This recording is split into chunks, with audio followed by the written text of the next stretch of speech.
This isn't like a golf shot where you got to be quiet while we get ready.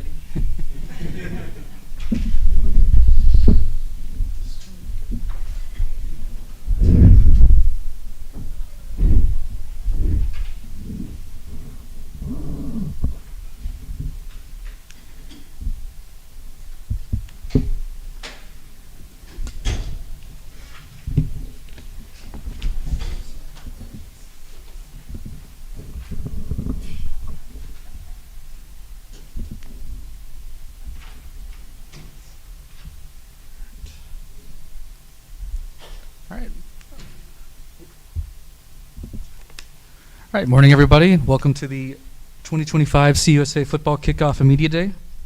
We're here with Commissioner Judy McLeod, who's going to have an opening statement before we open the questions. Those on Zoom, please type your name and question into the chat, and we'll get to those if we have time after the room. Commissioner? Thank you. Those good? All right. Good morning, everybody, and welcome to Frisco, Texas, and this beautiful facility here at PGA of America headquarters. Appreciate all of you being here. We're really excited to kick off the football season and really kick off the overall sports year for 25-26. I think whenever we have media day, everybody realizes like it's on.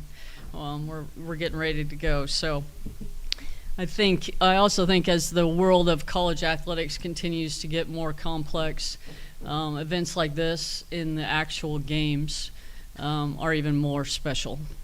Before we dive into a few things, I do want to express our heartfelt sympathies and to all suffering loss from the tragic events in Central Texas. In addition to the immense grief and sorrow, it's going to take a tremendous amount of time, efforts and resources to recover and rebuild in that area, and we're so thankful to the first responders and the volunteers and everybody that stepped up.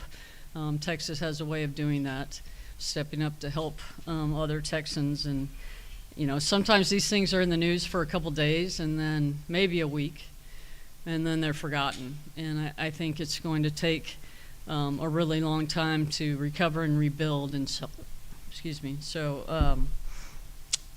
those affected are going to need our help for a long time. And so we'll keep them in our thoughts and prayers, and I'd encourage everybody to help it when you can and when possible.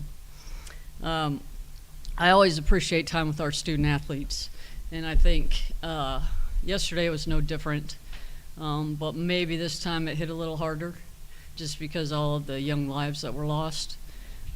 We are extremely fortunate to get to spend time with young people and get to try to have a positive impact on their lives, and yesterday was a perfect example. We had a great day with the 24 young men that are here representing their teams and their universities. With everything going on in college athletics, I do want to emphasize that our young people's experience and their path towards earning a degree will continue to be the focus of our conference and must continue to be a focus for college athletics. Our coaches may not have 4 or 5 or in some cases lately 6 or 7 years with a young person, but they still have an opportunity to make an impact, and I think that impact is real. And it's why we do what we do. Relationships matter, culture matters. And having said that, it doesn't mean we're ignoring what's going on in college athletics. In fact, we are embracing this new era of college athletics, and we're committed to positioning our members for success as we continue on. I'm really proud of our schools. They've continued to work on improving their facilities, improving the student-athlete experience, and at the same time looking for new revenue streams to provide additional assistance to our student-athletes, whether that be in the form of additional scholarships, revenue share, or enhanced NIL opportunities. And the academic success of our student-athletes in Conference USA continues to impress. Last year we had 72% of our student athletes with a GPA of 3.0 or better. It's really an incredible stat when you think about everything that's going on in these young people's lives.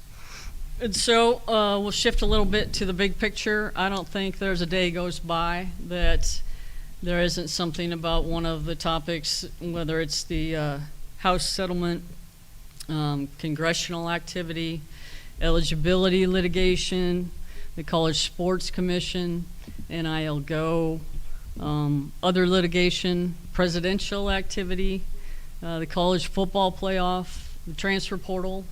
You know, I might take my entire 10 minutes up here and just rattle off the list, but I'll stop there.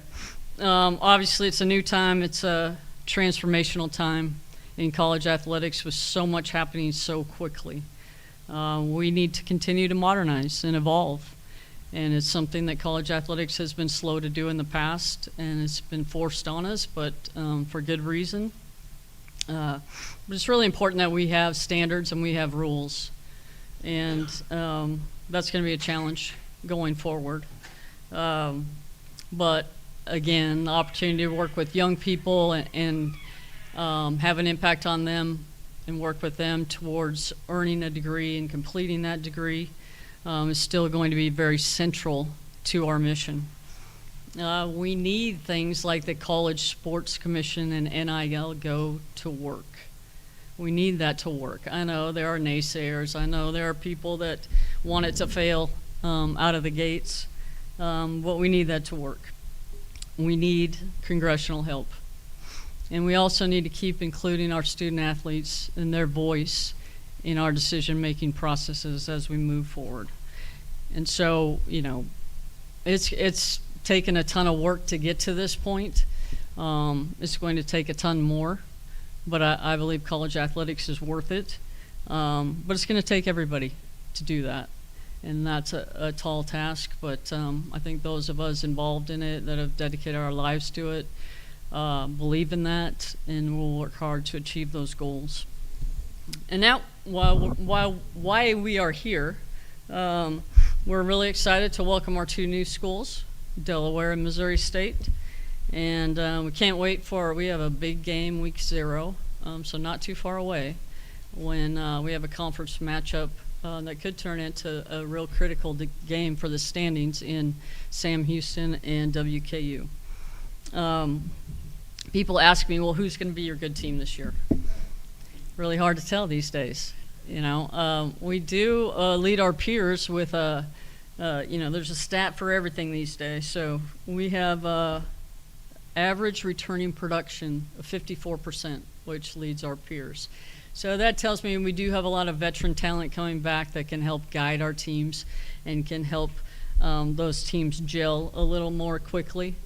As I said, we had a great meeting with kids, I shouldn't call them kids, with the young men yesterday, and it just gives me even more confidence that we have great team leaders. Those young men were engaged with us on all topics in the national landscape. They had some financial literacy and some leadership programming, and they were just really open to everything and willing to give us their opinions. And it was a very productive time for us. I also have a lot of faith in our coaches. We have had some turnover. We have 6 new coaches this year, and that includes the 2 that are not new to their school, but that are new to Conference USA with Delaware and Missouri State. But these men get it. They get why they're doing what they're doing, and they're ultra competitive and have had success at many places. And so we are confident with that group. Our media package with CBS Sports Network and the ESPN family of networks is entering year 3. About half our games will be on linear and half will be on ESPN+. It's made it very easy for our fans to find our contests. And we continue to embrace and build on weekday CUSA. So we didn't want you guys to not have anything to do on a Tuesday, Wednesday, or Thursday. So we added some games for you. But last year we had 8 games during that period decided by single digits. We also had 7 games with 60 or more points. So it's really an exciting brand of football. You get to go unopposed sometimes when you're the only game on TV, and the exposure has been really incredible for us as we continue to build the conference. And then a last small note, but an important one. We did announce our 2025 Hall of Fame class a couple of weeks ago. And on the football side, the third quarterback ever to be inducted, Brandon Dowdy from WKU, was a two-time CUSA MVP. I believe his offensive coordinator was Tyson Helton, so it's kind of a full circle moment. But Brandon is a member of that class, and we're excited to recognize all of those inductees as we move through the year. With that, I will open for questions. Right. We have time for a couple questions for the commissioner. Unless I could use my 10 minutes and just keep rambling a little bit. No, I'm kidding you. Any questions in the room for the commissioner? Right here in front. Yeah, Sean Joe from CBS Sports. I'm curious, you guys obviously have to transition a number of teams to new points this year. What kind of challenge is that?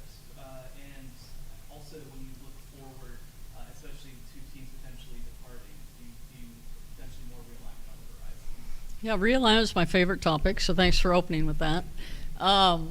Realignment is hard, and I don't think it ever gets any easier, but I do feel like we've done a great job of rebuilding and continuing to position the conference well. I have to give a ton of credit to our board of directors, which is composed of all of our presidents. They're in charge of membership, and they've been very thoughtful. I do believe the reason that the FCS schools that we've brought in to transition have had a lot of successes because obviously I'm biased, but I feel like we've made really good choices and have programs that have histories of success. A lot of times it's a lot easier when you have a program that's had success at other levels to transition that success forward. But our staff has done a great job with the administrations of each school and really tried to help them and help them understand what that step is. And so, I don't know if that's something we want to be known for, of transitioning schools, but we have had success, and we're excited with the new two that are coming aboard now as well. As far as future, we have membership is on our board agenda every time we meet. And we have a membership committee. It's active. It's always looking at different data and doing different research about what may happen. But we're really excited about the 10 that we have going forward. And so, can't predict. Unfortunately, we can't predict some things. I don't think anything's going to happen during the time I'm sitting here, but you never know. I put my phone on silent so I wouldn't get interrupted, but you never want to walk out and get surprised. But I do feel very good about our core schools and continuing to grow with them. All right, we'll close with Ken on the front.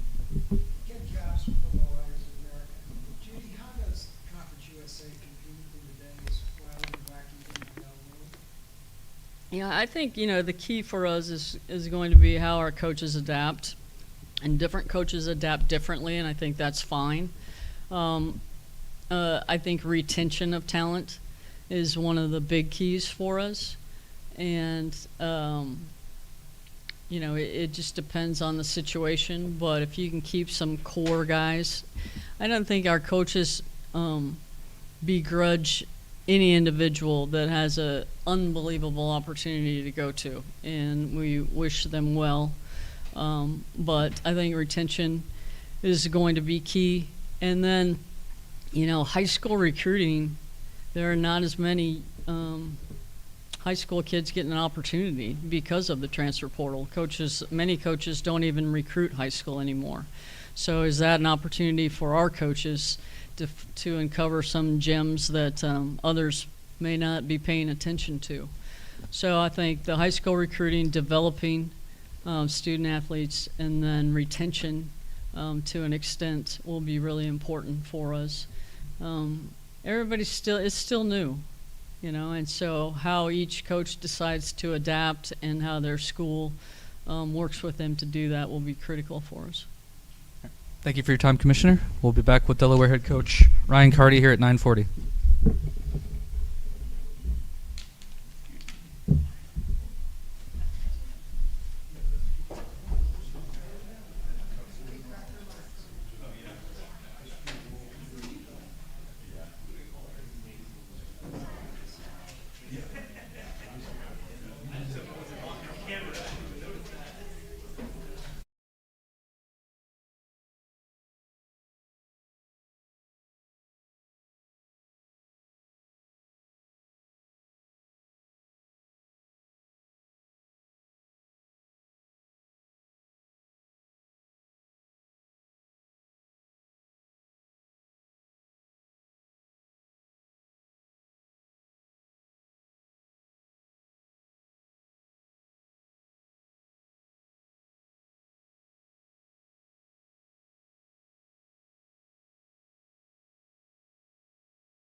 ahead and head up. Yeah, we're ready for you.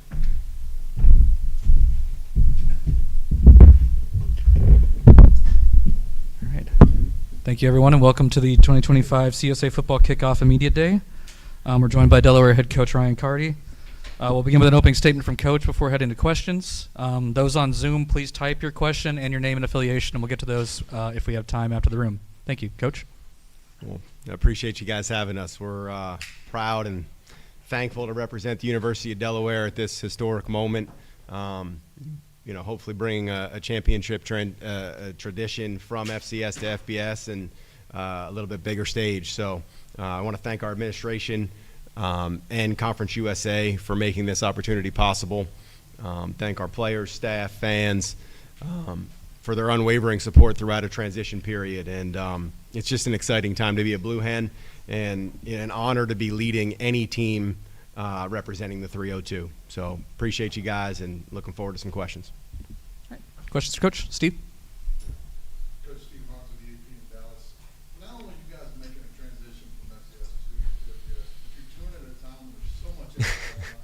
Just talk about the uniqueness of just all that, including, with all the NIL, with all that. Yeah. It's not just one move, it's basically two moves for you guys. There's no doubt. I think that maybe it's an advantage for us, right? I mean, we're not the only ones that are dealing with change. The whole country is, and I think that's pretty cool. I think it's, if you have the mindset that evolution is going to happen regardless, if you want to progress and you want to continue to increase whether it's your footprint, your success, I think if you have that mindset, then change is a good thing. And we're, how you change and how you continue to, evolve through each one of the things that somebody throws at you in different parameters. I think those are things that we do really well as an administration and as a coaching staff, and our players, deal with those sudden changes very well. And it's something that we preach. And, I think if you have that mindset and that growth mindset and understanding that that's what we want to be the team that continues to evolve and get better and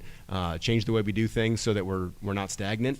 I think that's something that, a time like this isn't that scary. Okay. Was it kind of cool and interesting, your first year in FBS and you're getting to see Sam Houston on the schedule and spend some time there? Yeah, it is exciting. We don't like to jump ahead too much in the schedule, but there's no doubt that the fact that I got a chance to coach down in Texas for 4 years at Sam Houston, which is some of the best years of our lives. Obviously, my wife and I, and having a chance to win a national championship down here as an offensive coordinator was very special. I mean, there's no doubt about that, especially in that COVID time when football was kind of the only thing we had that was tying us together as a society at the time in that spring. And so I think that the ability to kind of hop down here toward the end of the season is pretty cool. It's unfortunate they're not playing in Huntsville. That would have been fun to get back to the stomping grounds, And then finally, just wanted to also follow up, what's the one thing about your time there? You got a lot of guys from Sam Houston that you're still with coaching. Mhm. Grinding it out. What's the one thing that you take as a coach with you that you learned and developed there at Sam? Yeah, well, I was, fortunate enough to coach under a couple of future Hall of Famers, probably, and Sean McDonald at the University of New Hampshire, and then Casey Keeler at Sam Houston. And so, those things that you just kind of deal with on a day-to-day basis, I think, are the things that you really take with you. And when you're running your own program, you get a chance to kind of take the best of everything that you've been around and then make it, who you are. Because I think that's the thing that the best coaches I've been around are the ones that don't try to be somebody else. They try to be themselves. And, because student athletes, they'll work really hard for you if they understand what your intent is and why you're doing things. And so those are the things that I really will take from all the people that I've worked with. And we had a really nice staff there at Sam. Coach, what do you think is going to be the hardest thing for you and your team to transition to FBS? Yeah, until I'm in it, I don't necessarily know that there's going to be one specific, whether it be issue or obstacle. I do know that certainly no matter where you are, you're going to have to be competitive week in and week out. And I do think that, maybe at the FBS level and in particular in a conference as thick as this and a schedule as deep as ours, we're going to have championship caliber football ready to go week to week. And I think that, the depth of our team and going from 63 scholarships to 85 in a year and a half span, I think will certainly be something that we'll have to kind of look at as we continue to progress and see how we are. But I think the really cool thing and exciting thing is getting a chance to go to a bunch of different unbelievable places and different fan bases and kind of get a feel for what this conference is all about on the road too.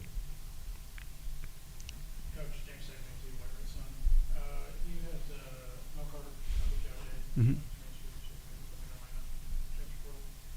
Does Coach Ross's multiple 32 split scheme you're running defense, does that kind of allow you to replace a player like that? Either you're taking a proven approach to like replace the production you develop a player? Sure. Yeah. I don't like to spend too much time on the guys who have left the program, but I think the defensive structure that we have in Coach Rojas's 3 high life, he calls it, with our 3 safety defense. I think, having 3 down up front, it does give us some versatility up front. It allows some people to play multiple positions, whereas, in a 4-down scheme, you are kind of pigeonholed into, there's a 3 technique and there's a 1 technique, and those guys are very different. And, up front, we do have that ability to have some guys that can kind of slide from, DN to DT, DT to nose, and have that ability to kind of be multiple. And that does help us for sure when you're talking about not only losing people in the offseason, but also in season when there's injuries. And I think that's the way that we kind of, maybe it's the FCS mentality, but that is the kind of way that we believe, wholeheartedly, offense and defense and special teams, is having that ability to be versatile, because throughout the season, you're never going to know, how many injuries you're going to have, what your depth's going to look like. And so the ability to teach things holistically and make sure that we have an overarching understanding of offense and defense on our team is really going to allow us to be multiple and allow us to be fluid when those things happen, when those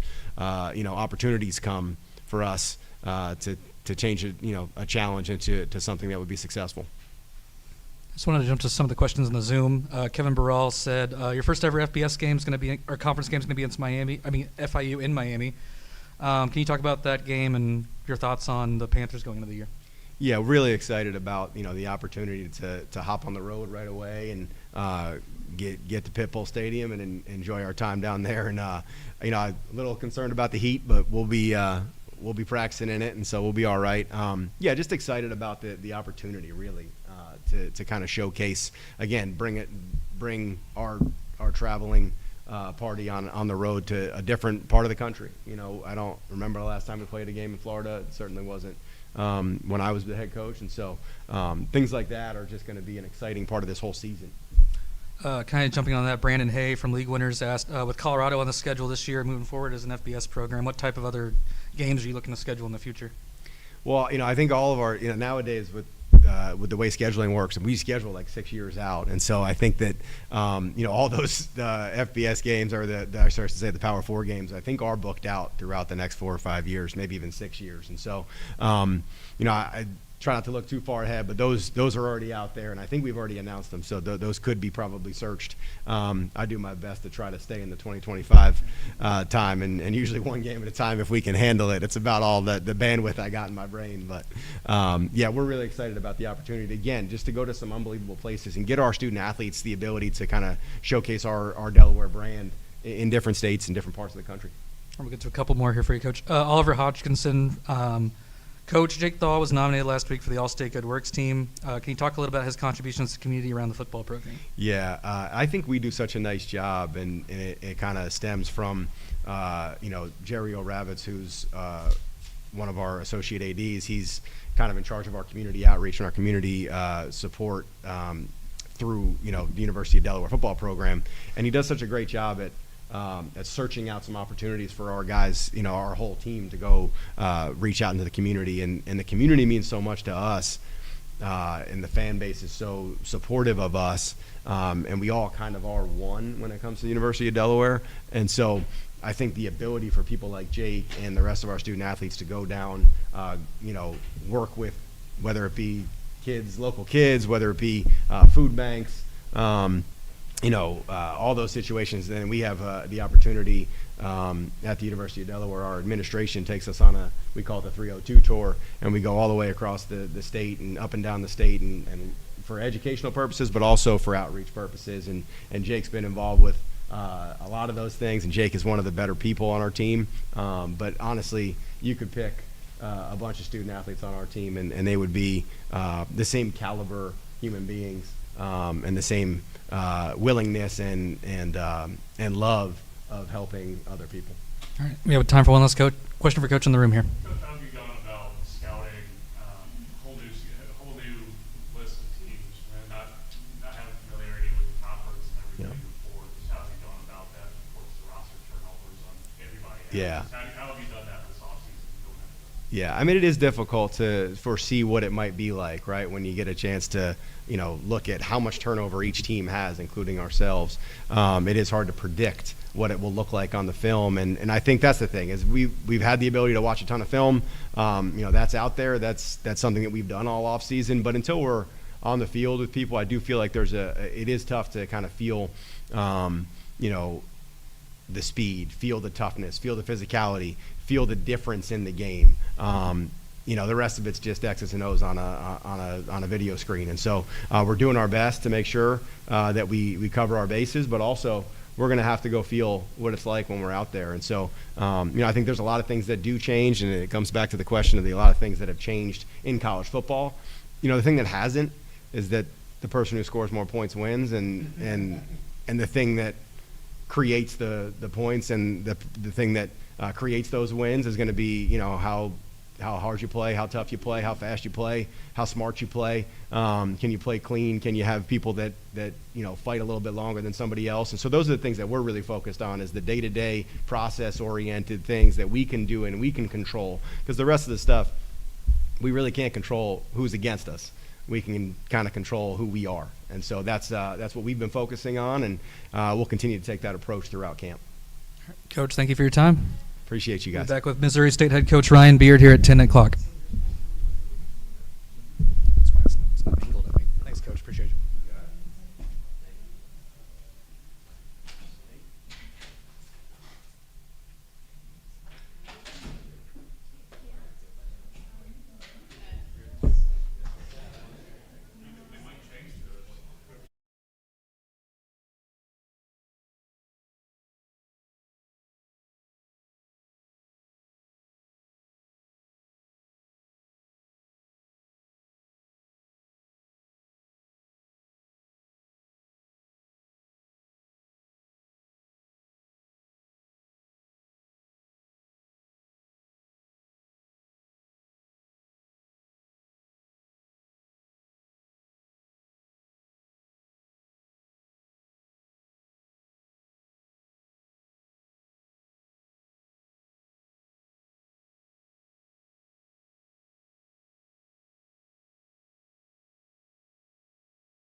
Coach, how are you? Well, head on up.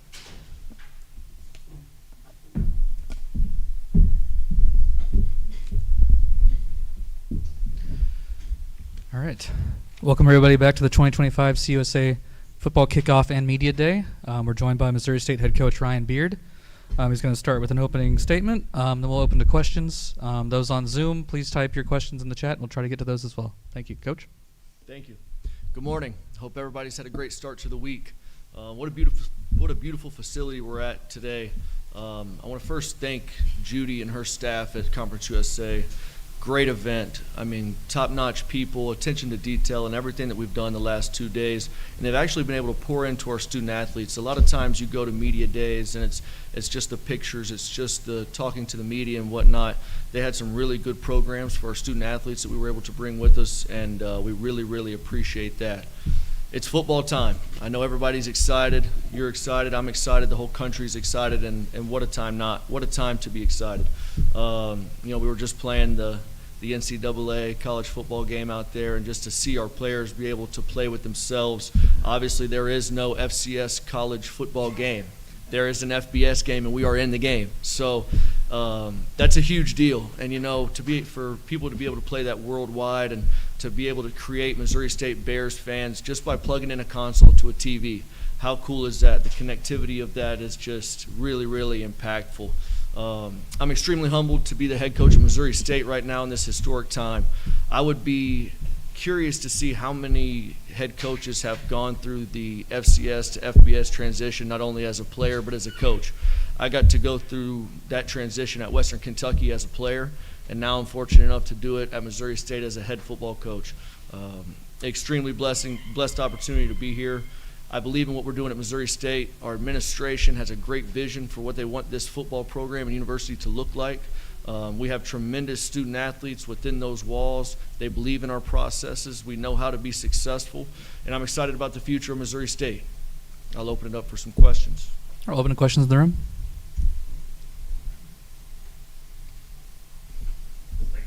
Could you hold it down?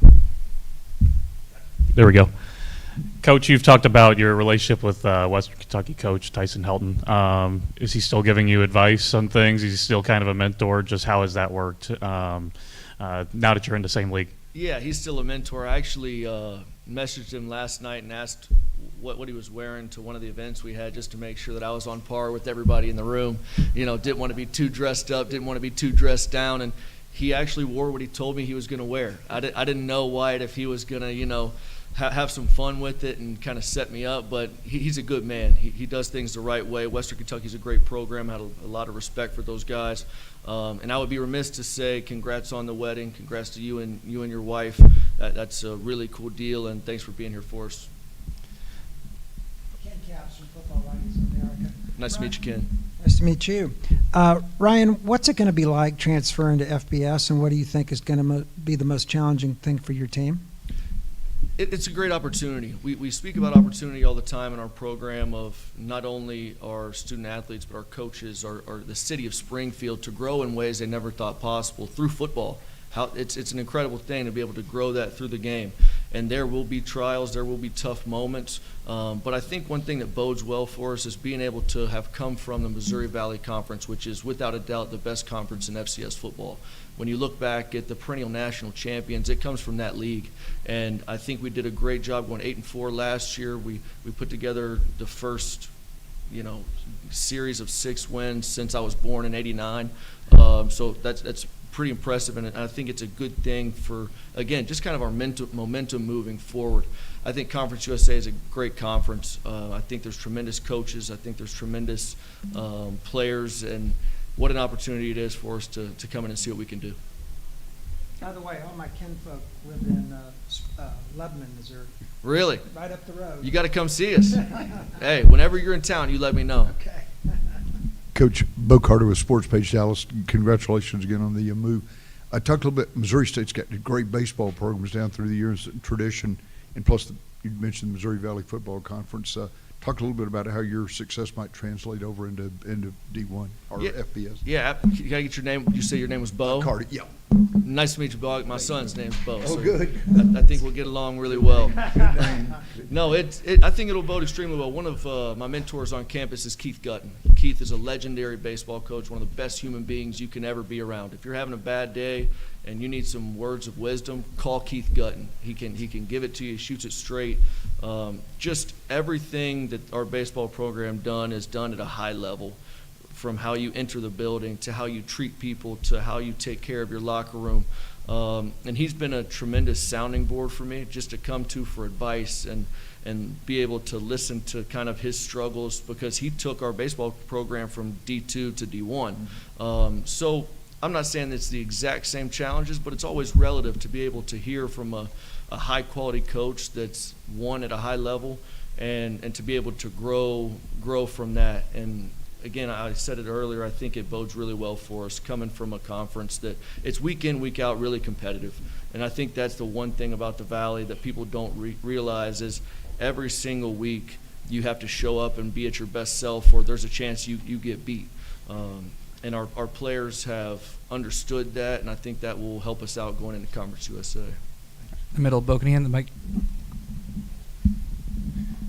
Coach, as a player back in when you were a redshirt freshman, you were kind of in that proving mode of going up to FBS, and now you find yourself as a coach in that proving mode going up to FBS, and you kind of see the preseason polls, last place. And you, at a player, you saw the same thing. What's it like, kind of going into that with that mentality of kind of having to work your way up? Ryan, I think that fits us perfect. I think that's who we are as an organization. That's who I am as a person. I like the underdog role. I like people counting you out. I don't mind people saying you can't do this, you can't do that, because throughout my entire life, our entire time together at Missouri State, we've done just that. We've put our heads down, we've grinded, we've stuck to our processes, and we have a certain level of belief in what we're doing in our building. And to me, that's all it takes. The polls are great. I respect the media. I like talking to you guys. I'm glad that you guys have fun with all those different types of things, and don't take this personally. I looked at it and moved on with my day, because, again, I understand how we do things and how to be successful, and our players have embodied it on a day-to-day basis. Right when I took over as the head coach, they go, "We're not going to win. First-time head coach. Oh, we're back to the old Missouri State days." It didn't happen. All right, went 4-7, then went 8-4. Would have been a playoff team, and I think we would have made some noise in the playoffs. But our journey at that point was to go into the off season with some excitement for Conference USA and get ready to meet with you fine folks. Yes. A couple questions on Zoom real quick. Kevin Burrell, can you talk about transfer running back Shamari Lawrence? What's impressed you about him and how much you lean on him this year? Yeah, Kevin, really good question. Shamari is a tremendous talent. I hope you've got to meet the young man. He's a great person. He's got a chip on his shoulder. He's one of those guys, a lot like me in our program. He's got a lot to prove. He's a guy that wants to carry the majority of the load. The one thing you'll see about Shamari is his vision and ability to hit creases. He's really got some great first step burst, and then he can also has some breakaway speed. So I'm excited to see his role grow. It's a tremendous running back room that he's come into, obviously having to replace Jacardier Wright, who's with the Seattle Seahawks at this point, and a few other guys that have gone about their own lives. But Shamari's going to be a great contribution to our football team, and I'm excited to see him going into camp. And one from Jake Gibson from Lemon City Live. Coach, talk about the opportunity in your first season in the FBS to host a power conference and playoff opponent in SMU. Incredible, really. I mean, I can't even really put into words. We have SMU coming to Plaster Stadium in Springfield, Missouri. I think when everyone read that, I think they probably took a double take and went, hold on, SMU, I don't think that's, the right one, but it is. We're excited about it. Again, I think it's one of those things that it will put visual evidence on why Missouri State was so strongly opinionated on making this move and why it matters so much. You're going to have private jets flying into our regional airport. You're going to have the RVs pulling up on a Wednesday. You're going to have people that are absolute maniacs about college football and have a burning desire for their football teams, cheering for their team in our stadium. What better visual than that to show that this is why we made the move to FBS. This is what our fan base can become, and there's no doubt we can do it at Missouri State. I think we got time for one more right here. Coach, James Sackman, White Rock Sun. Generally, the biggest difference people will say between like SCS opponents and teams in FBS is up front on the lines, especially when you're making a transition like you are. How do you feel about your offensive and defensive lines coming into the season? Yeah, that's absolutely true. Everything starts up front. From the traditional start of football, it's all about your offensive and defensive front. Our guys have played a lot of football together. The measurables aren't going to just blow you out of the water, but offensively, you look back at your offensive line, those guys have been starting together since they were sophomores.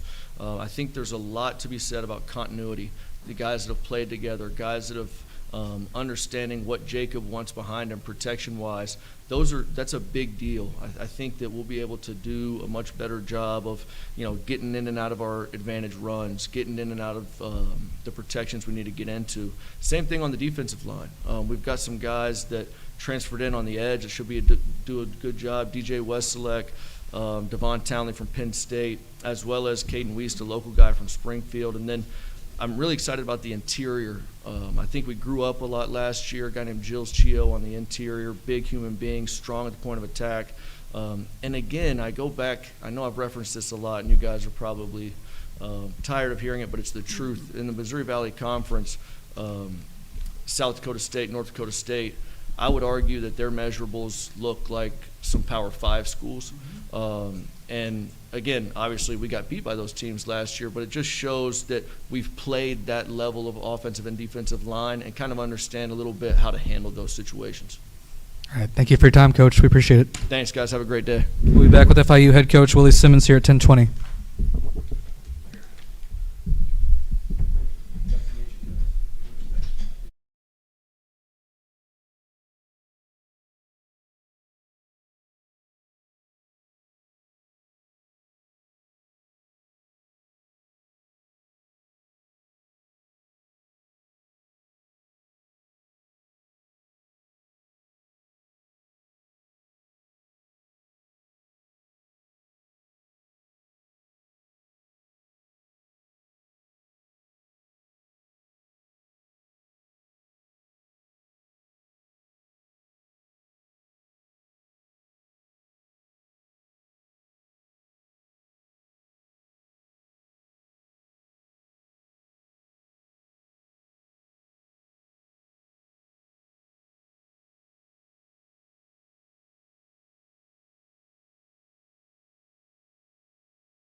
CUSA Football Kickoff and Media Day.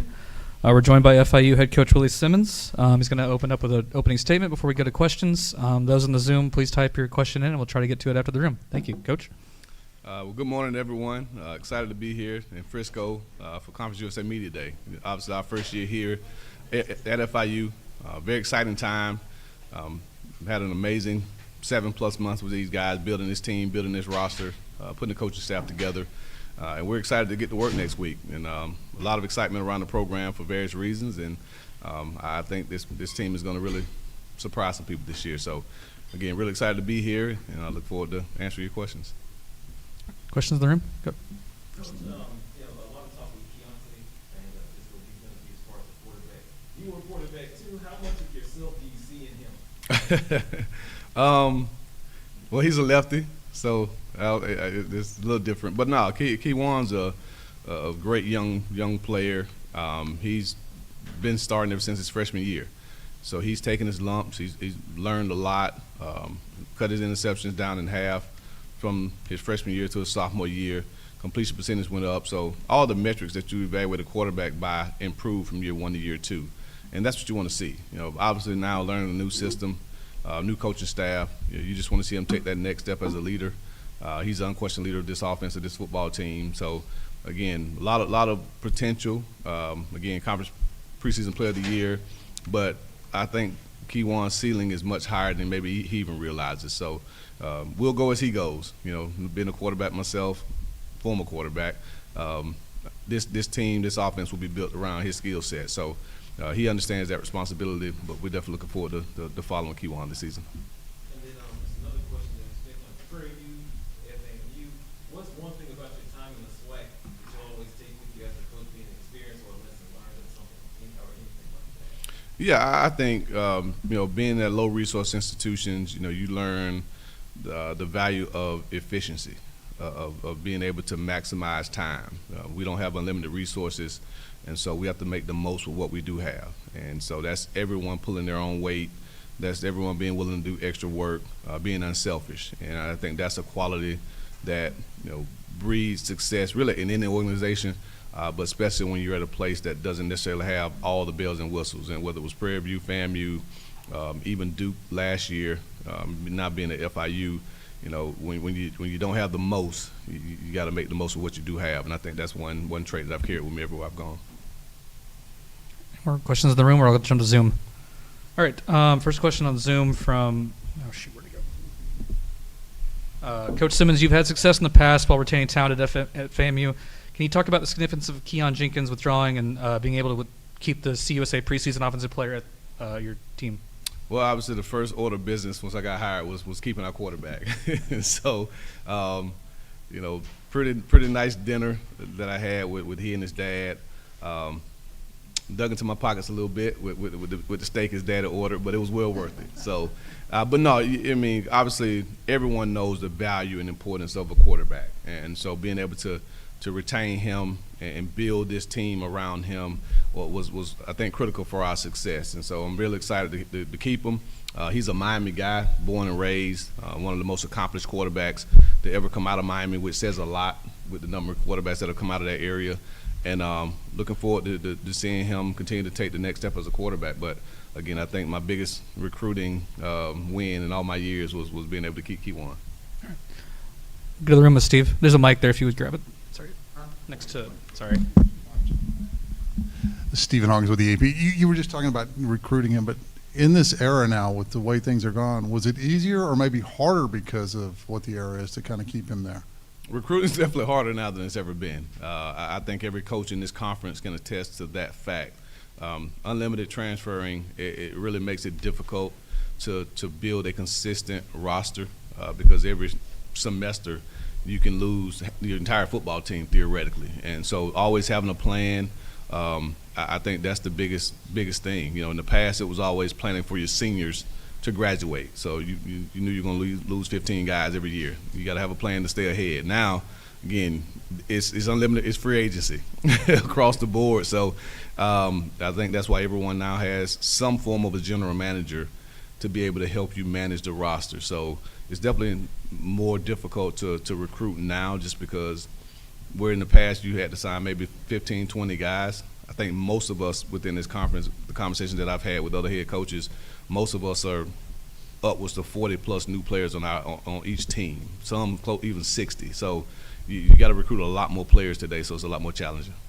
Does it make you enjoy being on the field more often than when you get away from all this stuff sometimes? Yeah, the football field is always our sanctuary. So all of us reporting next week, I think, gives us a breath of fresh air. We finally have our teams together. We finally able to really go to work, and everyone working to build a championship team. So, but again, it's part of the profession.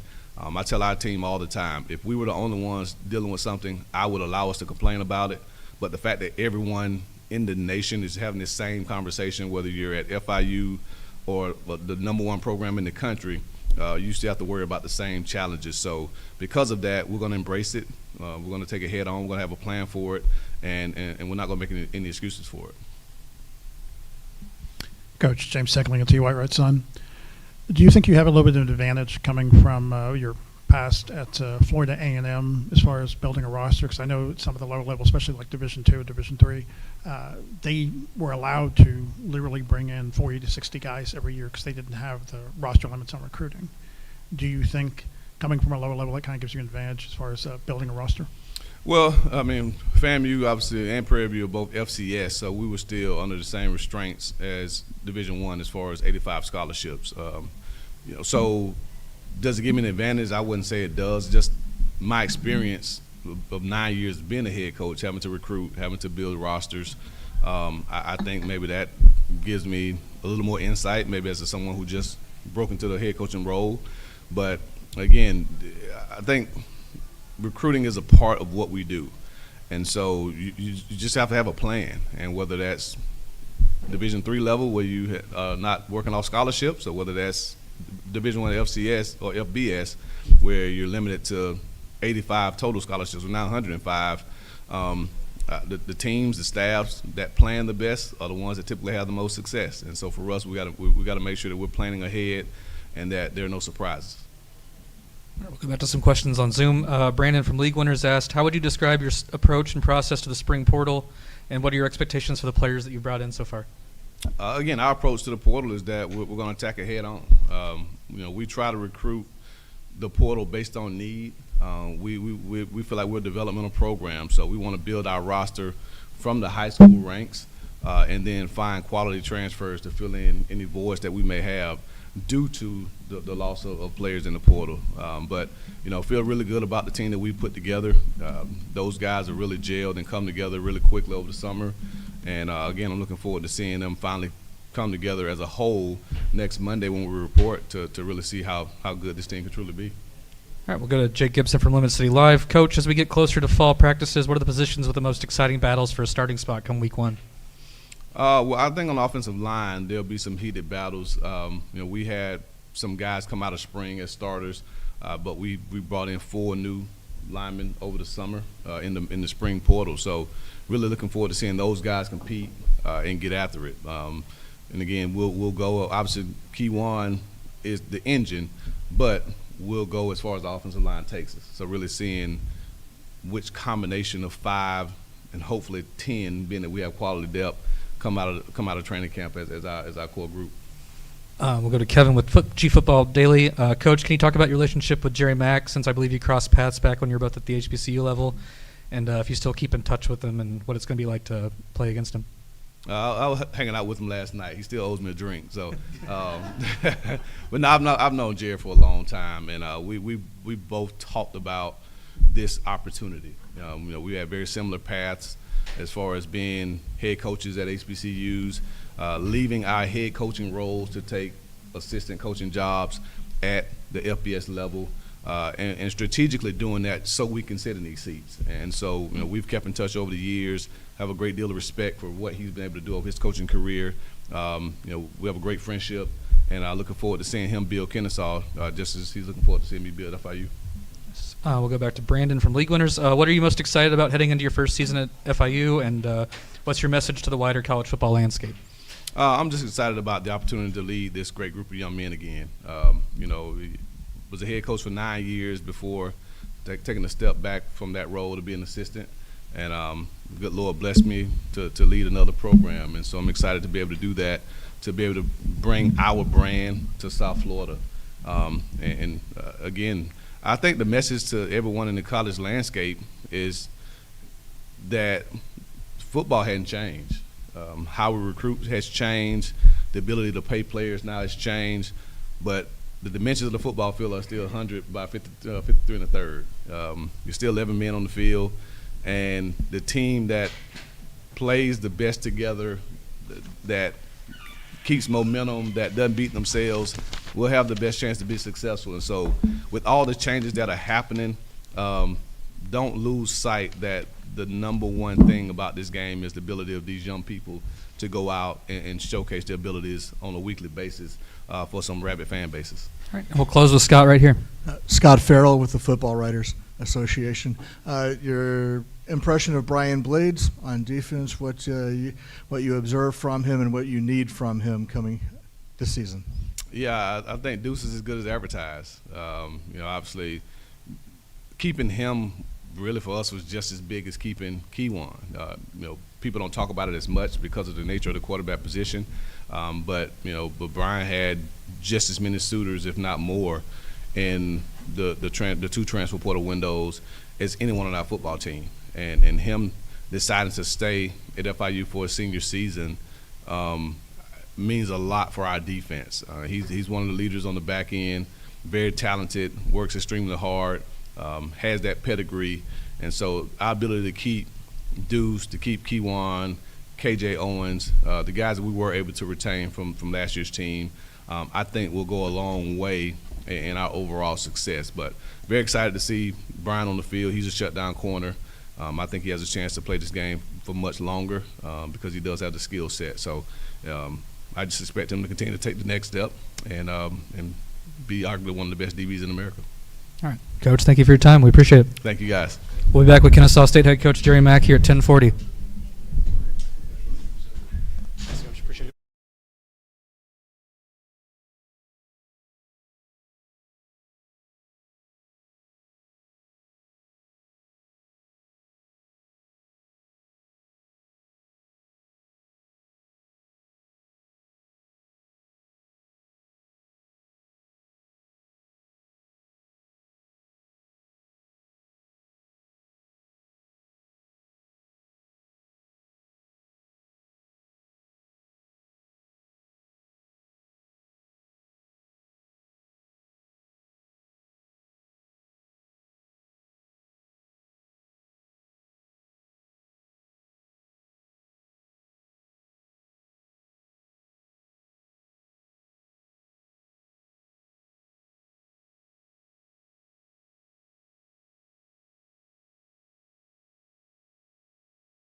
J.B. Bridge was the freshman state. What's up? Coach, how you doing? Yeah, head on right. Sorry, I should have got in the window.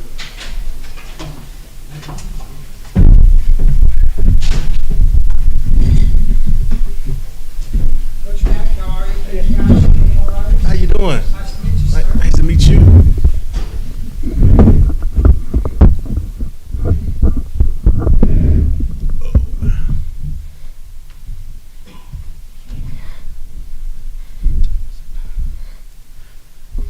We'll go ahead and get started with Coach Mack. Welcome everybody to the 2025 CUSA Football Kickoff and Media Day. We're going to hear from Kennesaw State head coach Jerry Mack with an opening statement before we open to questions, and then we'll go to questions. Coach? Yeah, first of all, thank you guys for having Kennesaw State and myself and our players here today. It's been a great opportunity for our players and our young men to just kind of get around this experience and just kind of see just all the new excitement that's going around Conference USA and college football right now. Obviously, we're embarking on a new era in college football, and no different than here at Kennesaw State. It's a new era from a standpoint of our program. With me, getting hired in December and being the second head football coach in the history of the program.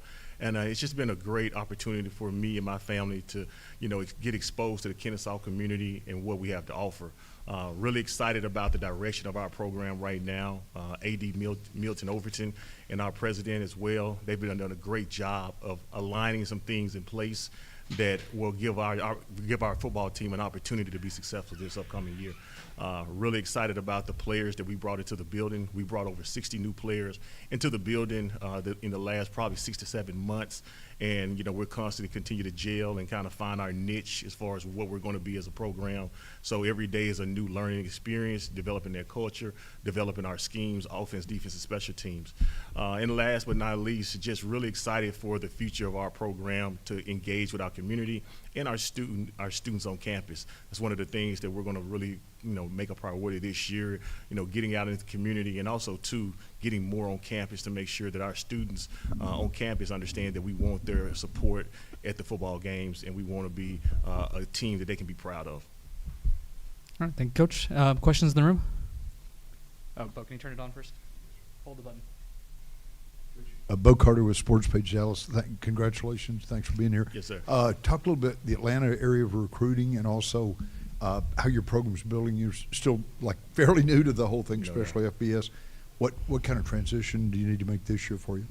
Yeah, from a recruiting standpoint, really been impressed with just the talent in the state of Georgia. In some of my past journeys, I was able to recruit the state of Georgia, whether it was at the University of Tennessee or, even go all the way back to South Alabama. That was kind of a primary spot for me from a recruiting. And all those places, that was, we got really good players from the state. What we decided to do here at Kennesaw was basically made about a 4-hour radius and try to stay more regional than anything else from a standpoint of recruiting. But also, too, with the transfer portal, we're always going to have to venture out and try to take the best student athletes to kind of fit, our style of play more than anything else. It's been fun trying to put the schemes and different things and the packages together, as we kind of go about and just try to figure out, what best fits us. Everything that we did at some of my previous spots won't be able to fit us, but also, too, there are going to be some things that we can do that we weren't able to do at some previous spots, just for the simple fact, of the conference and the talent that we've been able to acquire here in the last 6 to 7 months. Ken? Coach Ken Capps from Football Writers Association of America. It was a pretty ugly ending, for a lot of things last year at Kennesaw. How do you move past all that and move the players all that and start a new era? Yeah, one of the first things that I addressed, before anything ever happened, before I had my press conference, I met with the team the day before, and we talked to the team about what things would they like to see different within the program. I think everything always goes back to the players.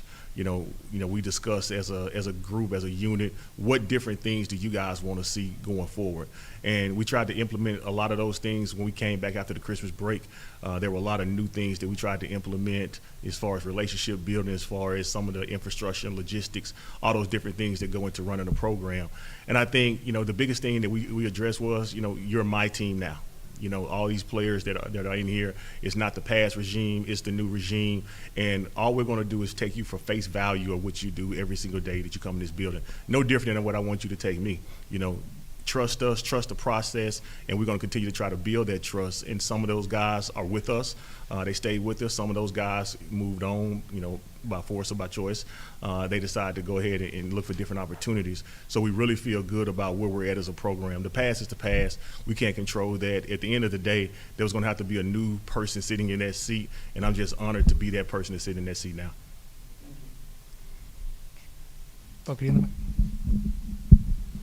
Coach James Tangley, MTSU White Red Sun. What is your offensive approach, or how would you describe your offensive approach, scheme-wise, and defensive approach coming into this first season? Yeah, I don't think it's any secret that, my background has always been more of a spread, no huddle style of tempo. We're going to continue to try to incorporate those things and continue to try to do those things here at Kennesaw from the offense side of the ball. The plays are the plays. The plays aren't as good as the players. So, as we continue to get better players, as they, really get a chance to really learn our schemes and continue to grow and develop their craft, that's really going to make, the schemes go as they go. Defensively, we're going to be potentially a 4-down spacing with opportunity to be multiple.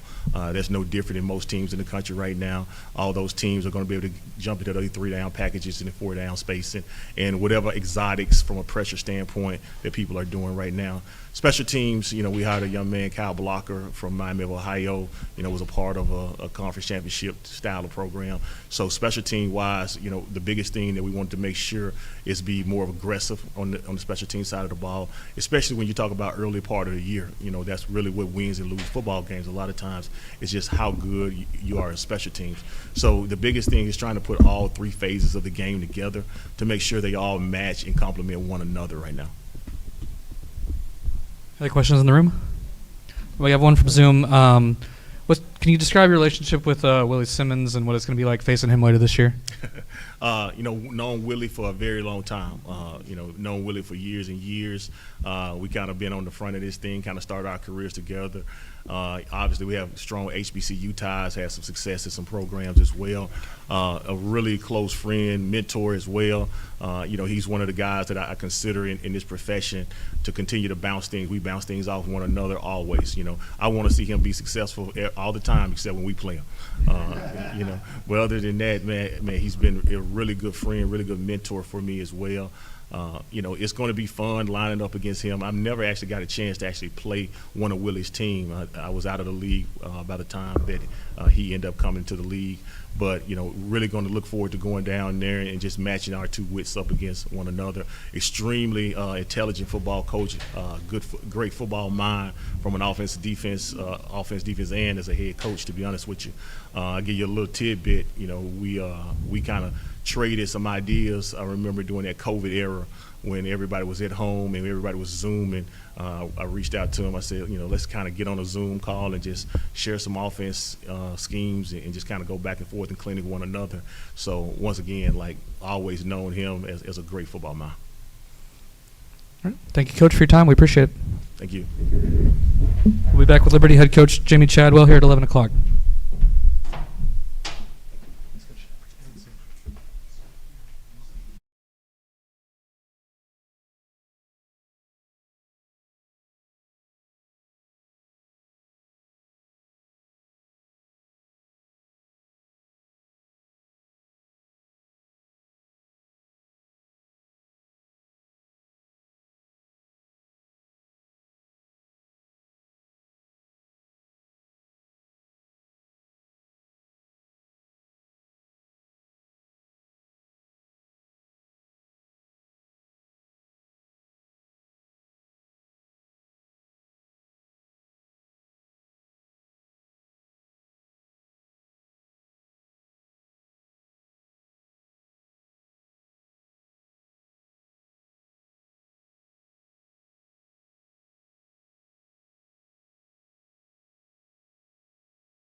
Coach, how are you? Alan, that's good. Hang on, Coach. I gotta get this track to work. How you doing today? I'm well. How about y'all? Glad to see you. All right. I need my 15-year-old here to help me. Yeah, I couldn't. All this stuff, technology, I can't figure it out as well. Welcome everybody back to the 2025 CUSA Football Kickoff Immediate Day. We're joined by Liberty head coach Jamie Chadwell, who will start with an opening statement before questions. Those on Zoom, continue to input your messages, and we'll get to them if we can. Thank you, Coach. Yeah, I would love to say that I'm really looking forward to coaching this team. It's been since January with the guys returning, and the guys that have came in since then, and also the additions in May. It's been a fun team to be around, connected team. I think the hungry to go out and have an opportunity to earn a championship this year, and so we're looking forward to coaching them. Thankful that we have the opportunity to be in our conference and have the opportunity to compete for a conference championship. And this team's excited about going out there, and I think we've got a great schedule, especially early on. That's going to get us ready for the conference battles. And so, looking forward to seeing how we improve throughout the season.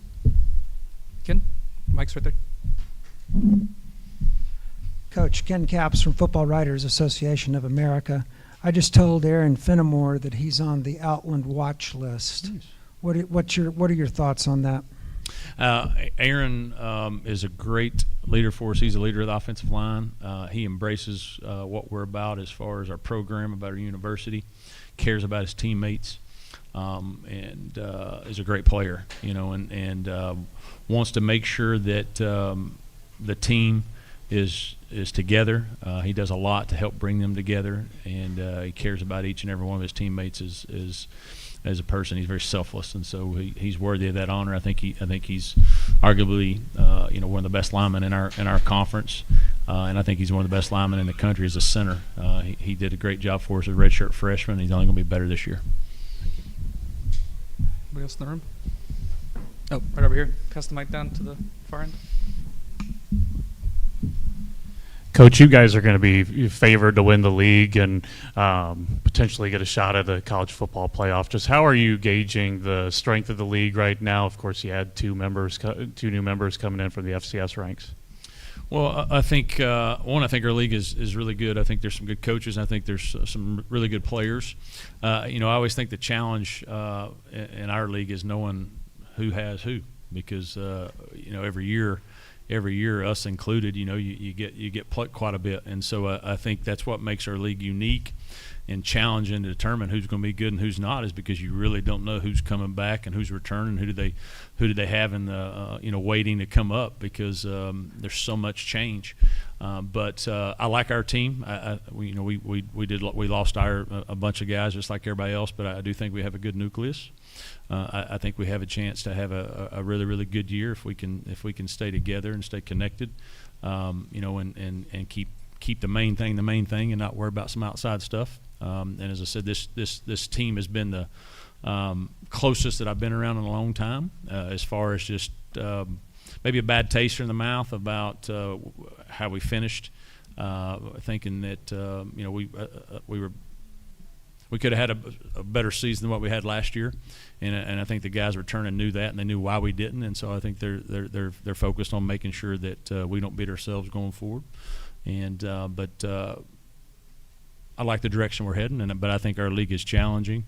And the new teams, I think if you've had success as you're bumping up from a conference, I think that showed with Sam Houston. If you've had success at your previous place, no matter what level it is, you got a chance to contain it, because you know what it means to win, and you have your team together. I was telling the guys the other day, I said, you better enjoy it, because here in a year or two they're going to know you got good players and they're going to be gone. So you better enjoy while you have them. And so, but I think they have an opportunity because they've got guys they've been able to build. The hardest part I think about a G5 coach is you don't get to build a program hardly anymore. You're building a team, where teams that are just coming in and they've not had to maybe be plucked as much as the rest of us. They've had continuity for a while, and so I think they have some inherent advantages early on because they've not went through the ringer like the rest of our programs. Coach, do you have any comment on just the different playoff models out there, and which one do you think helps Liberty the most? I've not paid attention to it enough to know exactly who's pushing who. Obviously, the one that maintains, that gives us the best opportunity, and I say us, our level gives us the best opportunity to have a chance to compete for the national championship is the best, is the one I'll support. I value football at all levels, and so whatever people above me decide, that's what it'll be anyway. So so we'll figure it out. All right, we have a couple questions in the Zoom chat while we wait. Jonathan Dobbins from Light on College Sports. Coach, can you talk about what it means to the state of Virginia for Liberty and James Madison to play each other once again? That's a great question. We also play Old Dominion, so we've got two in-state games that are big rivals that are huge for us. I think that's one. I think it's great for a fan base. You mentioned James Madison specifically. James Madison's I think an hour and a half from us, hour 45, and so we're up the road. We don't play often, and so which is a shame. I think we need to play more, especially in today's world with all the money that you need to save. I think it makes sense to try to play as many games that can be bus rides as possible. But they're a great program, obviously from FCS up to FBS, and so obviously I think we're a great program as well. So I think that'll be great for our fan bases. It'll be great for our league, playing against another G6 league that we get bunched in with as far as comparison. So I think that's a great barometer, and I hope that we can continue to play that game for a long time. I think it's can be a great rivalry. So we'll head back to the room over here. Coach James Steckling and T. White Red Sun. A lot of people talk about the transfer portal as kind of a negative. Do you think, being in coaching as long as you have, that in some ways it can be a positive as far as increasing competition and encouraging competition day after day, year after year, as far as people trying to get their starting position and keep their starting position and keep that edge so that they always have to be at their best every day?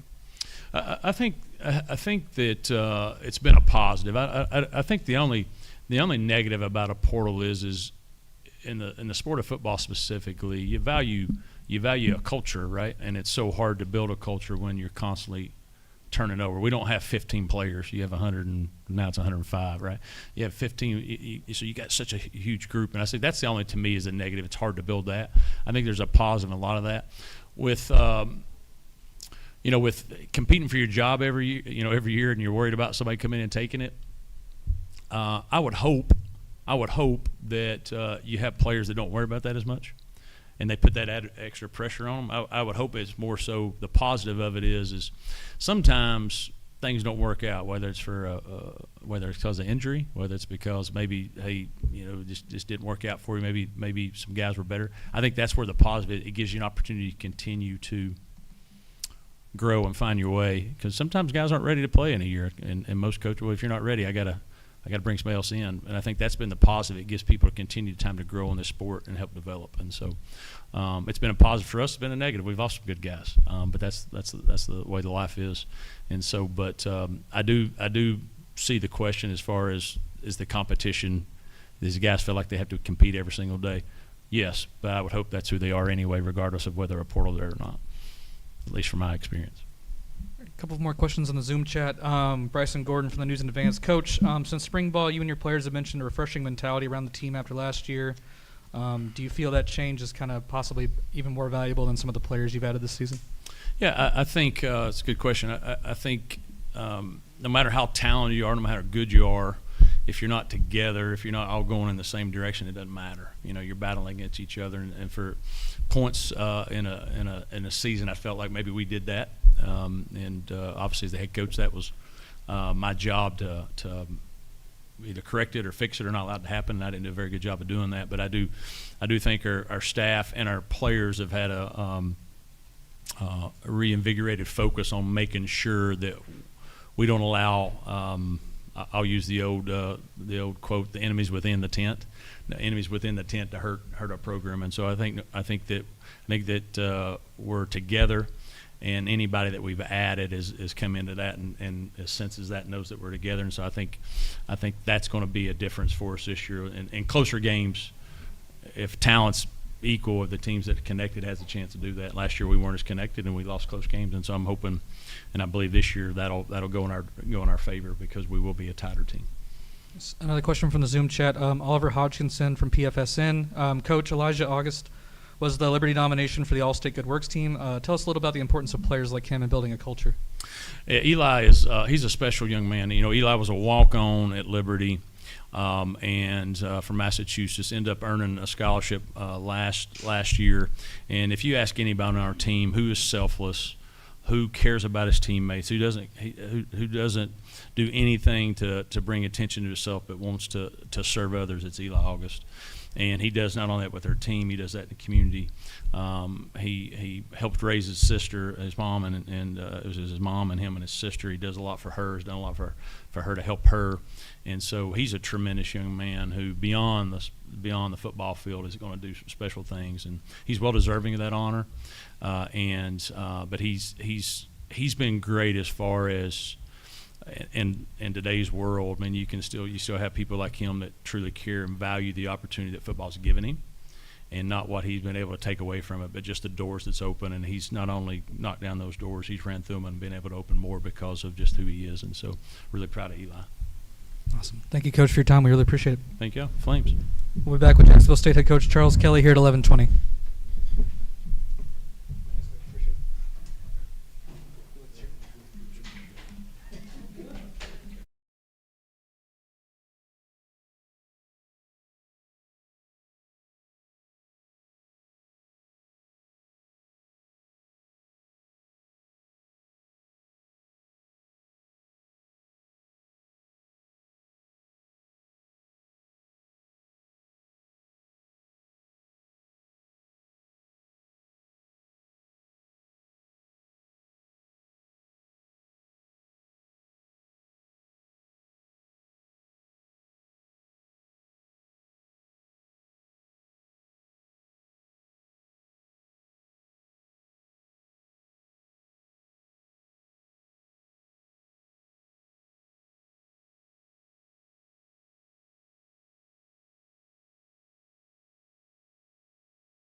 right. Welcome everybody back to the 2025 CUSA Football Kickoff and Media Day. We're joined by Jack State head coach Charles Kelly. He's going to start with an opening statement before we head to questions. Those on Zoom, continue to type your questions in the chat, and we'll get to them if we have time. Coach, welcome. Thank you. It's first of all, on behalf of Jack State University, it's an honor for me to represent our great university, our president, Dr. Killingsworth, our athletic director, Greg Seitz, our board of trustees. It's an honor to represent, our student athletes here at the 2025 Conference USA Media Day. I would also like to thank, Commissioner McLeod and her incredible staff for this first-class event that they've put on. This is pretty amazing. It's amazing for not only our coaches, but for our student athletes that were able to join us, for these 2 days.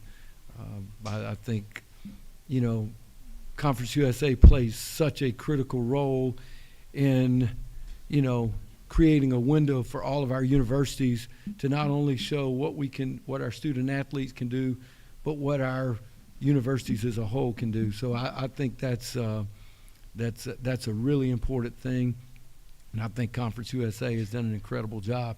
I've been coaching for a long time, and the respect that I have for this conference, the teams that play in this conference, and the coaches that we have in this conference is probably as good, as competitive as anybody in the country. I'm just, and I've followed this conference for years. It's not just the last couple of years. I've followed this conference for a long time, and I mean, so many great players and so many former coaches, great coaches that have coached here. It's an honor to be in this conference. We're excited, being the defending champions. We're excited to be able to play and to defend that championship. With any time that it wouldn't matter who the head coach was. What you did last year has nothing to do with what you're going to do the following year. Every year is a new year, and the things that have changed in college football now, rosters change, teams change, coaches change. So it is a big challenge for us, but we're excited about the challenge. I brought two fantastic representatives of our football team, Michael Petway, Daryl Prater. Both of those young men, have been at Jacksonville for a while. They've been a part of conference championship. They were a part of the first bowl win in school history, and they represent what we want to build as a program as far as the type of players and type of young men. They have been great leaders since I've been there, so I'm excited about having them, with us. As I mentioned, every year is a new year, and football, college football has changed. It might change before we make it back to Birmingham tonight, the way things go on a daily basis. But what we look at and what we try to do is control what we can control. That's the bottom line. So when I took the job in December, the day after I accepted the job, I get to our office, and the most important thing that I had to address was roster management, and it was a shock that day. We had 47 guys on scholarship, and one quarterback and one corner. So we had to get out and start working, and our staff, and I've got a tremendous coaching staff and support staff. They've done an incredible job of, first of all, identifying, evaluating people that we wanted to bring into the program, and then recruiting those people. And now it's our job to develop them. So we've got 51 new additions since, December 22nd. I think 26 of those were high school players. 25 of those are, collegiate transfers. And, you know, no different when we recruit a transfer or recruit a high school player. What we're doing is looking to evaluate and find out if they're the best fit for us and what we're trying to do. So they've worked very hard since we've been there. We went through the winter program that transitioned us into spring practice. We felt like we had a good spring. We developed in a lot of areas. There were a lot of areas that we had to improve on, not only from a talent standpoint, but just development. We felt like we did that. Those young men got a few weeks off in May, and then once Memorial Day hit, it was, you know, we were back for summer workouts, and they've been on campus ever since. So, well, I've been impressed with the way they work, but again, we'll report on Sunday. We'll have our first practice, official practice on Tuesday, and then we'll see where we're at. So, with that, I'll open it up for any questions. Sounds great. Ken on the front. Coach Ken Capps from Football Writers Association of America. Yes, sir. Welcome. Thank you. I'm sure you've been asked this question a million times, so here will be 1,000,001. Filling the shoes of Rich Rod and being the defending champs, a lot of pressure on you. How do you handle that? Well, first of all, there is no amount of pressure that will be any more than what is in our building every day. I don't look at it like that. Our demands and what our expectations are, nobody can put any more expectations than what we have. Listen, I think Coach did a really good job while he was there. I think it was he was good for the transition of going from FCS to FBS. But, there are a lot of things that we can accomplish in a lot of different areas, not only in our football program, but for our university, that's what we're looking forward to. Pressure is created by anxiety. And anxiety is created when you don't do the things that it takes to be able to accomplish the things that you want to accomplish. So when I look at those things, what I try to do is just focus on what we can control, what we need to work on. Thank you. Great. Right on the front there. Coach James Taglianzi, White Wright's son. I know you hired Clint Trickett as your offensive coordinator. I think he was a quarterback and left Florida State right before you came in as defensive coordinator, but I believe his father was offensive line coach at the time. Right. Was that relationship that you had there that kind of helped your decision to hire him? And also, what is your approach going to be offensively? Well, first of all, let me say this about Clint. I've known Clint, I guess, since he was old enough to walk. I was a graduate assistant in Auburn in 1993, and Coach Trickett was the offensive line coach there. Coach Trickett's been very instrumental in my development as a coach, just how to be a professional in this business. Clint was at Florida State when I got to Florida State. I had recruited him when I was at Georgia Tech, and then he went on to Georgia Tech. So he went on to Florida State. I'd followed his career, and then, of course, he transferred, had a great career at West Virginia. And you just always knew that he was going to be a really good football coach. He's very sharp, very bright, very innovative, and he's been around some really good offensive coaches that have helped his development. So, yes, the relationship that I've had with him throughout the years is definitely played a role in me wanting to be able to hire him.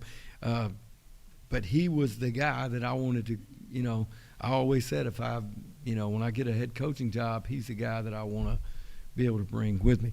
My offensive philosophy is this. I think you've got to be multiple in today's game because the rules are to the offense's advantage. Listen, they aren't going to create rules to help the defense. No more. Those days are over. But I do believe this. I believe you have to throw the football to be able to score, but I think you have to run the football to be able to win. And that is our philosophy. That's what we want to be able to do. We want to be able to do both.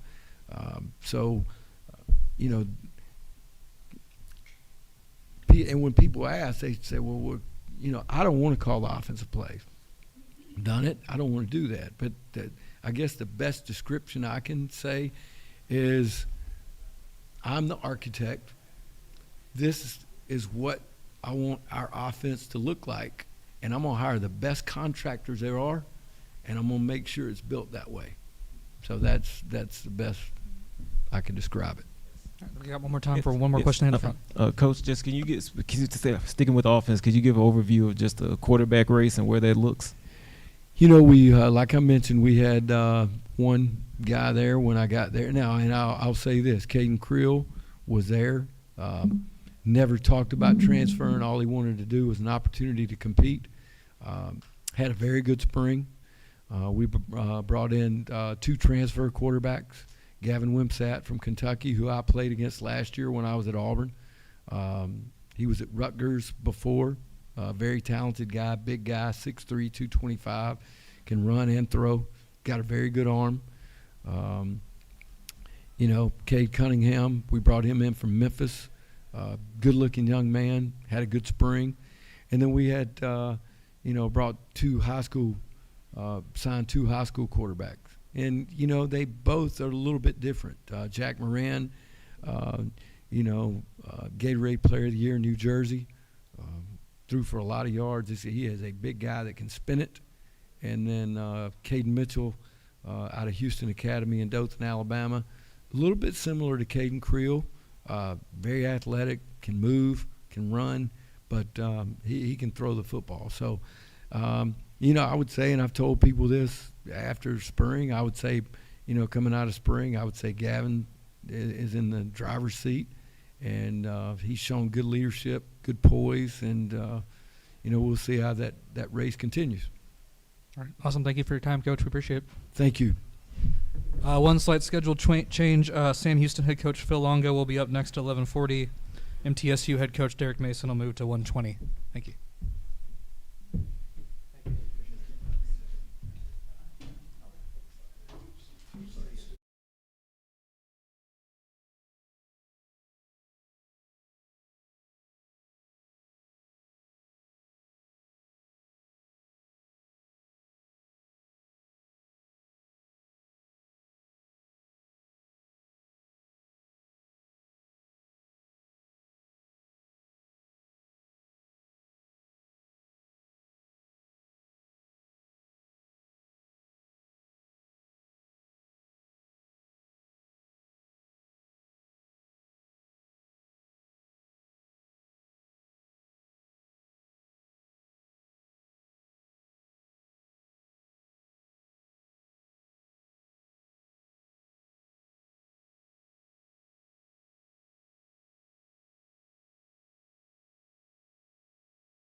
Give everybody a little bit of time to get in here real quick.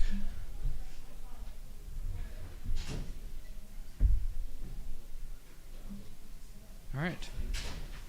All right, we're back here at the 2025 CUSA Football Kickoff and Media Day. We're joined by Sam Houston head coach Phil Longo. He's going to have an opening statement before we jump to questions. Those on Zoom, please type your questions in. We'll try to get to them if we can. Coach, welcome. Well, thank you for the invite. We're excited to be up here. I know the players are having a good 48 hours. Very quickly here, I don't know if you're aware, but we are going to finish here. We're going to make a 3-hour drive back down to Huntsville, and we report for camp at 4 o'clock. So we have check-in at 4, and we have team meeting at 7 o'clock after dinner, and we will be on the field in gear practicing. We open week 0 against Western Kentucky at Western Kentucky, which is August 23rd, so camp officially starts tonight, and we're looking forward to it. Can't wait to get the players back, and if you've seen me in anything media-wise between now and last December, you know I'm elated to be back here as the head football coach at Sam Houston. With that, if you have any questions, I'd be happy to answer them. We'll open to questions in the room. Right, Lane, you go, or Bo? Yes, Coach. Would you there was a talk from LSU's coach Brian Kelly about playing small, local Louisiana schools and keeping it kind of in the family. Especially with UTEP leaving, that's your one in-state conference rival. You open to scheduling more of the Texas teams and Texas schools? Explain the question. I'm sorry. So Brian Kelly at SEC Media Day was talking about, he's open to LSU should play, SELA. They should play La Tech and all these. Playing more regionally? Yes. I'm sorry, I misunderstood. So it's okay.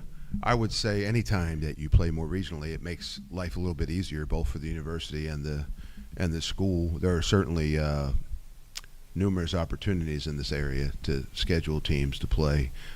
We have, if you've looked at our schedule, an incredible schedule right now. We're going to play all 12 games away. The 7 that we play away that aren't officially home games, which will be 70 minutes south of us down in Houston, are pretty substantial. And we will be in Kentucky, we will be in Oregon, we will be out in Hawaii. With the in-state game we have is UT. So it'll be a major travel challenge this year, but I think I could put all those things on a list of complaints and excuses, but that's what they would be. What we need to do is just address each week, address each opponent, and whatever it is that we have to overcome to show up and play the way we want to play that's what we need to do, and that's pretty much the attitude of the program. All right, in the middle. Morning, Coach. A 4th straight year, I believe it is, in a row that there'll be a quarterback battle in camp for this year. It'll be Watson and maybe Matoyer. Just some things you're hoping to see out of both of them, just to have it be a spirited battle to see who's going to be your signal caller going into week 0. So the real easy answer to that, and this has really been my answer to that question for the last 20 years or so, is just consistent production. We've been it is a great thing when you have a quarterback battle in camp. The old adage, iron sharpens iron, is never truer than it is in a quarterback room when people are competing, to be the focal point of your offense and of your team. So we've had some great competition between Hunter Watson, who is a returning starter, won 10 games last year, won the New Orleans Bowl, and has some considerable experience under his belt. And then we have Maybe Matoyer, who came from Wisconsin, who was our backup last year as a true freshman and is talented in his own right. And the two of them are battling it out. And I think both are weapons. So from a head coaching and an offense coordinator standpoint, we would be remiss if we didn't utilize all of the weapons that we have. I probably will not name a starter. I've always said in 36 years of doing this, I've only had to sit down and actually look at 2 quarterbacks in a meeting and say, you're the starter, one time. I think the cream rises to the top, and by mid-camp, I think they'll define who the starter is themselves based on what they do on the field, and then we'll move forward from there. Coach, can you just kind of talk about trying to build the success off of last year, coming in as a new head coach from a team that won their first ever bowl game? Can you kind of talk about kind of the preparations as a coaching staff that y'all are taking to kind of build off that and try to have even more success? So that's a really interesting question, because my answer right now is much different than it would have been 5 years ago. building off of success when you take over a program. I mean, I've gotten involved with programs as the coordinator more than I have as the head coach, but I would tell you that the approach is no different. The problem with building off of last year's success is, of the 85 scholarship players that we had that walked off the field after the victory in the New Orleans Bowl, we have 55 new faces. And so building on the success of a group that's coming back is one approach. Building on the success of a group that's going to be 2/3 of the team will be new is quite different.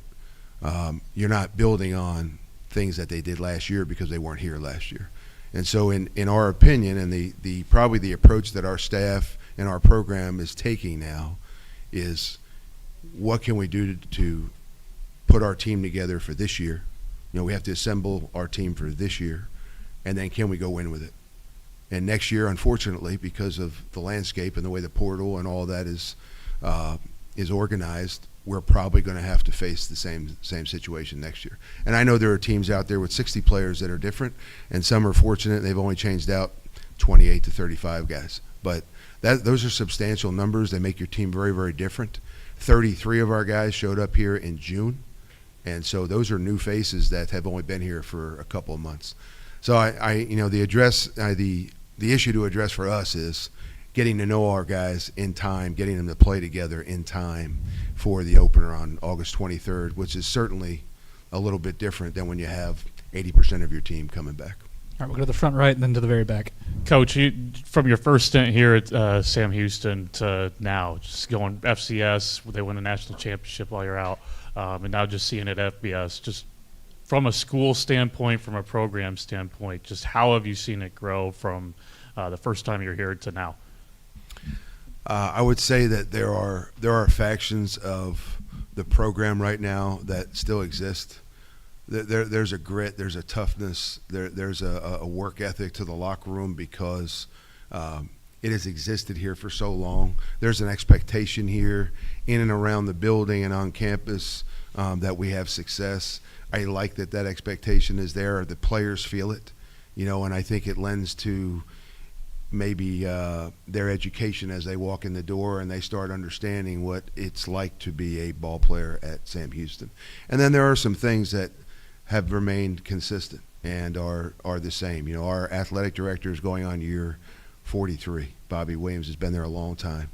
He knows where all the bodies are buried, and he understands how to manage getting it done. And he's done that for a long time, and he's allowed Sam Houston to do more with less at times. And he's built this thing over the years through numerous head football coaches. And he is a big reason why I wanted to come back here, outside of my relationships with many of the other staff on campus that I have relationships with. So there's some considerable change, and it's positive change. There are upgrades. And then there are some things that are inherently going to be part of Sam Houston forever. And I'm glad that that's part of the university. And that's, those two things there are something I very much enjoyed when I was here the first time, and am looking forward to representing the university this time around. All right, in the back. Tyler Shaw with KBTX in College Station. I know you got a lot of new faces on the team. One of the incoming freshmen, Braylon Wortham, kind of a local kid. What potential do you see in him, and kind of what do you feel like he brings to this team coming in? So I can tell you with regards to the upcoming fall, what contribution might he have. You probably know that as well as I do right now. He's new to the roster also. We got to get him in gear. We got to get him running around. You can never tell how a freshman is going to transition from high school to college. I think watching him on film, obviously we recruited him because we like him on the field. We like him from a production and a physicality standpoint.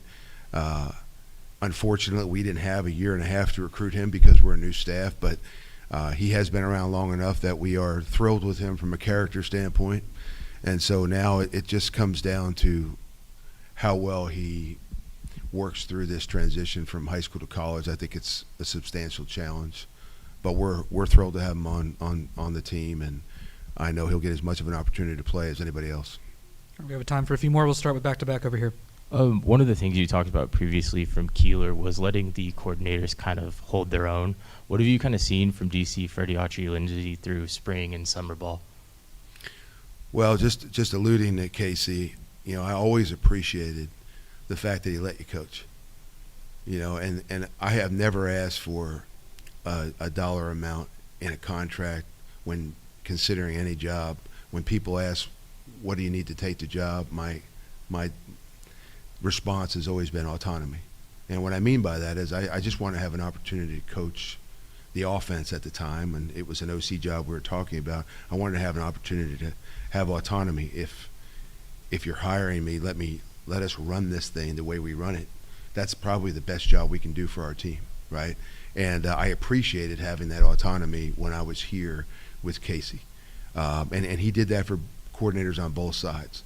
And the truth is, since I've appreciated that so much over the years working for some really great head coaches, I would say that I want to make sure that I extend the same trust in my coordinators. And so initially, I will call the plays here on offense, but Zach Patterson, who's standing in the back of the room, will be our offensive coordinator, and he is running the offense. He does everything logistically from day to day.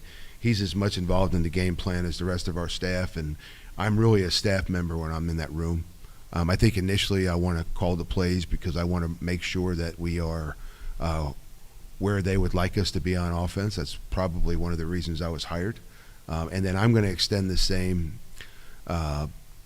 latitude and trust to Freddie Autry Lindsey, our defense coordinator, and to Coach Patterson on offense as I've been afforded throughout my career. And I think that gives them an opportunity to do the best job they can do. Freddie and I and Zach and I have known each other for a long time, and they're great people. I trust them. They're great football coaches, and I don't know that I could have a better, a group of guys coordinating on both sides of the ball right now than I do. All right, we'll close with the last question right here. Coach, y'all begin with a tough test right off the bat. Week 0, Conference USA matchup against Western Kentucky. Like I said, it's a big test to sets the tone of the season in a way. Just kind of what are your thoughts going into that game?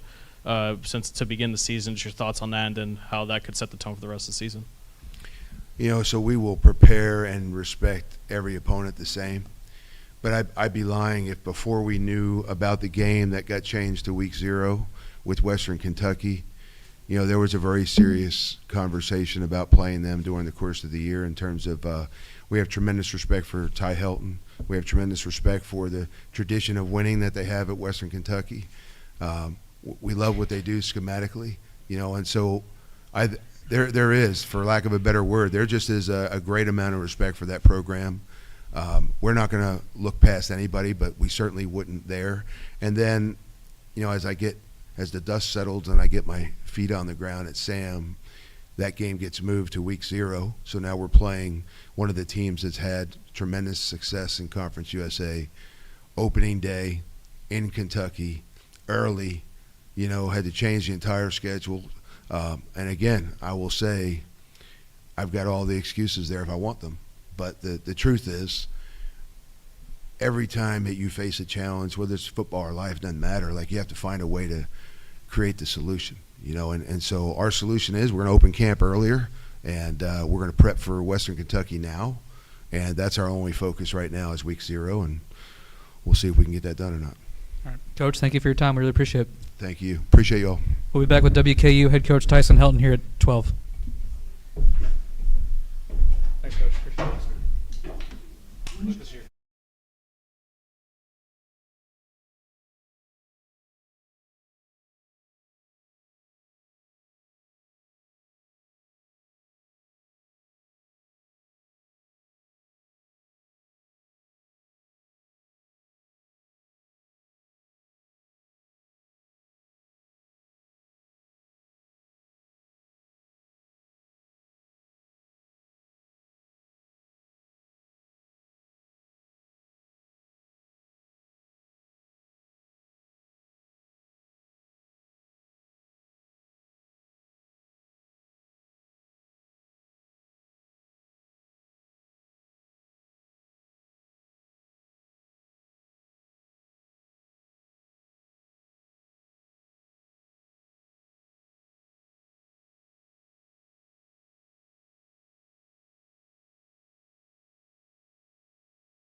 And stand. You're not wearing a suit and standing. Yeah, you got me. Hey, Coach, how you doing? Alan Cox, good to see you. Yeah. Everybody doing good? All right. Hello and welcome everybody back to the 2025 CUSA Football Kickoff Immediate Day. We're joined by WKU head coach Tyson Helton. He's going to have an opening statement before we go to questions, and then we'll have some Zoom questions as well in the chat. All right. Coach, welcome. Yeah, excited to be back. This is a fantastic event. Last year was exceptional, and it's just great to be back here at PGA. They do such a wonderful job, and our conference does just such a great job with the organizational piece. So hats off to everybody that works in our conference office. I know our players and our coaches really enjoy this piece. It's the calm before the storm, and everybody's excited about the season, excited about what we can do, but we get to come together and just enjoy each other's company and talk about the season in whole. As far as our team, Western Kentucky, really excited about this football team. A lot of new faces, which I think you guys hear a lot, but we really do. I look back, probably lost about 65% of our production from last year. That's a big number, but really excited about the men that are on our football team currently. I feel like we have good depth. Probably, I'm going on year 7. I think this is as much depth as we've had since I've been at Western Kentucky. Now we got to put all the pieces together. We play week 0. We got a big conference game right out of the gate with Sam Houston. Have tremendous respect for Coach Longo and his career, and I know he will do a great job at Sam Houston, and we need to be ready to play in that first home game, and that'll be a big conference game right out of the test, right out of the gate for us. So looking forward to that, and then we'll keep rolling from there, and we'll take them one game at a time. But excited about this team, excited about the season, and looking forward to getting it started. With that said, questions. Open to questions. Bo? So, Coach, talk a little bit about the Hilton family tradition. How's Coach Kim doing these days, and your brother, great football family? Well, I appreciate it. They're doing fantastic. I'm jealous. Dad's down there in South Florida. He's probably on a boat right now fishing somewhere I would love to be. But my dad's my hero, and I look up to my brother Clay tremendously. And so I've been very blessed. Those two men, all their successes and failures in life, I've got to see, and it's really benefited me. And so those are two men that I love dearly. Excited for my brother's team. I think he has a good football team this year, and I know he's excited. And they're doing their media days right now as well. And I'm sure I'll get a phone call. We start, practice Saturday, and. So I'll get a call Friday night, and Dad will say, "All right, I want that film the minute the practice is over." And so I'll get his notes, and normally there's a lot of exclamation points in those notes, so you can feel him. But he's great, and I joke all the time. He's called Big Coach. Everybody walks around the office and they call him Big Coach Helton. So. Not that I'm little Coach Helton, but I don't know what I am. I'm the only head coach in America that when, he comes into the office and, I'm fetching coffee and getting and he's the real head ball coach. So, but appreciate the question. Yeah, they're doing great. Thank you. Steve? Hi, Stephen Hawkins with the AP. Like you're talking about, this is your 7th year already. You've seen so much change in college football during that time. How much different is it really now that everything's kind of taken into account the House and, everything's now legal, I guess? Yeah, I think being in this profession, everybody has different opinions. I was never bothered by change. I mean, everything in life is always going to change, and you got to embrace and be able to adapt. And if you don't, you're not going to be successful. I don't care what business you're in. I don't care if it's your marriage. I don't care if it's raising children. Nothing's ever going to stay the same. And so you have to anticipate that. I think we've done a fantastic job at Western of always embracing everything and not resisting it, and saying, how can we be the best version of ourselves? How do we continue to grow the brand? And I think we've done that at my time at Western. And So I'm excited, to be honest with you, kind of with the new rev share model. I do think players are more educated. There's a lot of positives that I think we're starting to see now that we'll see in the next year. Obviously, there's some things that need to continue to change, but I like the demeanor and the professionalism of players. When you sit down with them, they're still the same guys. Conversations have changed a little bit. We all know that. But I always say operate like a pro, and have a pro mentality. Our team does that, and they love competition. They love the game of football. They love why they're there. They love the brand that we have. And they act like pros. And so as long as you have that culture, you're always going to be successful. I think Western's done a good job of that. All right, if you could pass the mic down.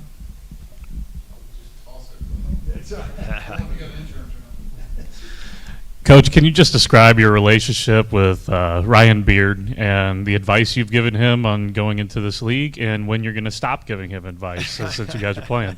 Well, I have a lot of appreciation for Ryan. When I was first time around, I was the offense coordinator at Western Kentucky. Jeff Braun was the head coach, good friend of mine. And, Ryan was a GA at the time, I believe, and so got to know him well, know his family very well. Great family there in Bowling Green, Kentucky. Extremely excited for him now that his team has joined the conference. I expect them to be very successful early. I'll be honest with you. I say this every year. I've been a part of this conference since its existence, since 95 or 96. Dad won the championship, shared it with Houston. Won it at Houston and shared it with Southern Miss. And I've seen the changes over the years. And every year we've always grown and recreated our brand and added really good teams. So back to Ryan and Missouri State, man, that's a really good football team. And I expect them to come in, and Ryan's a heck of a coach. And a lot of the guys that are on his staff I'm familiar with. They have Bowling Green ties. And so, excited for him, excited for the future of what they can do in this conference. We'll get an opportunity to play them about mid-year, so it'll be fun. And you touch on the changes in the league, of course, some in recent weeks. Just how are you seeing the direction of this? You guys picked near the top, the strength of the league at the same time when you guys are going to be in that mix trying to fight for a college football playoff spot. Yeah, I think, if you look at, there's a lot of parity in our conference. I think it's unfortunate you have to rank teams preseason polls and, hey, who's going to be a bowl team and all that. Nobody knows, and it's fun because we don't have anything else to do right now, so everybody wants to talk about that. But there's a lot of parity in this conference. There really is. And I think right out of the gate, you have Delaware coming in, you got Missouri State, two quality football programs. I think they'll get their fair share of wins. I think they'll be right there in the mix, and then we got a lot of new coaches, and they're really good coaches. I think we're as strong now from a coaching standpoint than since I've been in the league. If you look at these coaches, I'm talking about the new head coaches, man, some fantastic coaches and guys that know how to win. So I'm looking forward to the season, and I think, again, our Conference USA group has done a great job. Judy's done a great job with this league and continue to grow our brand. And, Liberty, as always, is, they're a fantastic program. And you look at our program, you look at Jacksonville State, again, I think you got some really, really good teams in this league. All right, Coach, and we'll close with one question on the Zoom chat. High expectations for Maverick this season. How's he handling them so far? Yeah, Maverick's a vet. I think he's going in year 7, So I told him, I said, I think we're about to cross this finish line. I don't think there's another waiver out there. You never know these days. But we were joking about that the other day. But, man, I'm excited about Maverick. It's been a seamless transition for him. Rick Bowie, his offense coordinator, is our offense coordinator now. Rick's fantastic, talented coach. Our two systems of what we've done at Western along with what Rick's is bringing in really meshed, and Maverick's that glue. Maverick's the guy right out of day one that can go out there and operate the system. So we've had a great spring, a great summer. Really excited to see what Maverick can do for us. Awesome. Thank you, Coach, for your time. We really appreciate it. Thanks, guys. Appreciate you. We'll be back with New Mexico State head coach Tony Sanchez here at 12:20. Thank you. Thanks, Coach.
Yes, sir, right there. Anthony, why we keep doing this Anthony? I know. Yeah, I asked if that was going to upset me or not. I wasn't sure. So, all right. The only person who calls me Anthony is my mom. And that's when I'm in trouble. Yeah. You know, you get the Anthony Phillip, you know you're going down. I'm just a hired help. All right, we're back here at the 2025 CUSA Football Kickoff and Media Day. We're joined by New Mexico State head coach Tony Sanchez. He's going to have an opening statement before we jump to questions. If you're in the Zoom, please write out your question in the chat with your name and affiliation. We'll get to that if we can. Coach, welcome.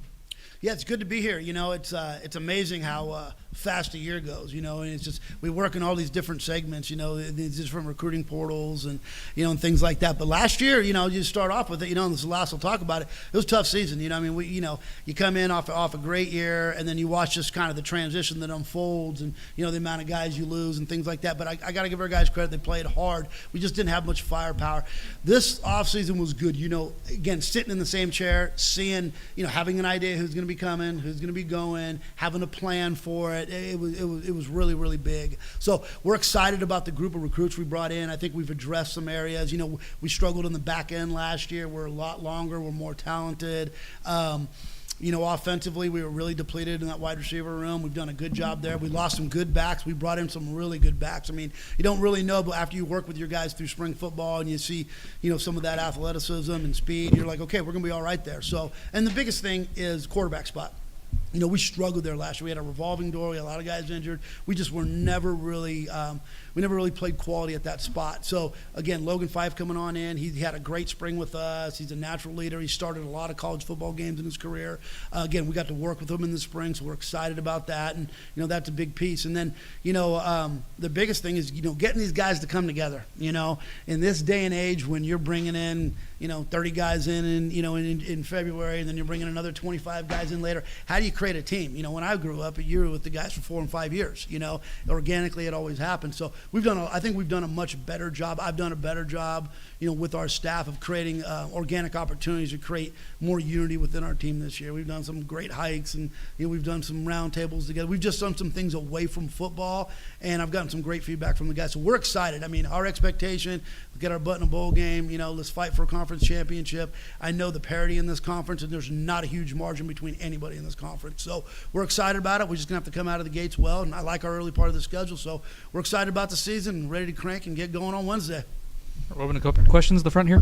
And wanted to ask about your offensive line, because you need 4 new guys there, and then you bring in a few transfers right after spring ball. Just where you feel like you're at right there.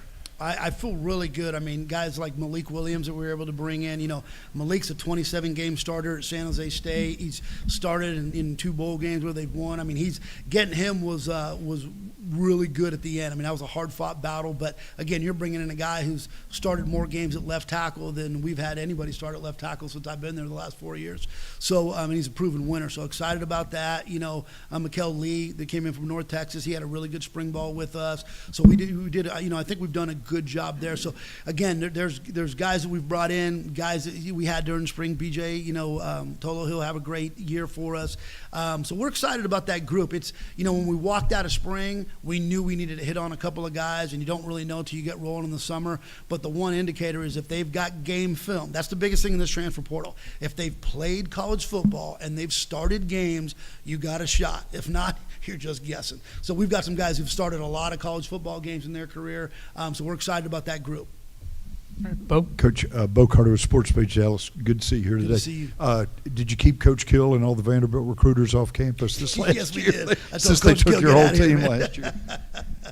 He's a Vanderbilt guy. No, I was gonna say, talk a little bit. Have you been did you keep up with Pavia and Stowers and those guys after the transfer? Yeah, you know, you do just kind of organically, and you see it. And, you know, we knew how talented that group was. That's why we were able to play in a conference championship a couple of years ago. You know, and Diego's he's just a winner. You know, I mean, again, if you line him up and ran a 40 and did a vertical jump and watch him throw, you probably weren't going to pick him first. But you put him on your team, you're going to win football games. You know, and that's what he does. So, hey, happy for those guys. You know, again, it's a new day and age. You know, him and Eli and some of those other guys. I think there's, you know, 7 or 8 guys playing over there from the old Aggies, you know. So we always call it, you know, Vandy Aggie, right? But anyways, you know, we're excited for those guys. But again, our focus is on our team and getting rolling. Ken? Coach Ken Capps from Football Writers Association of America.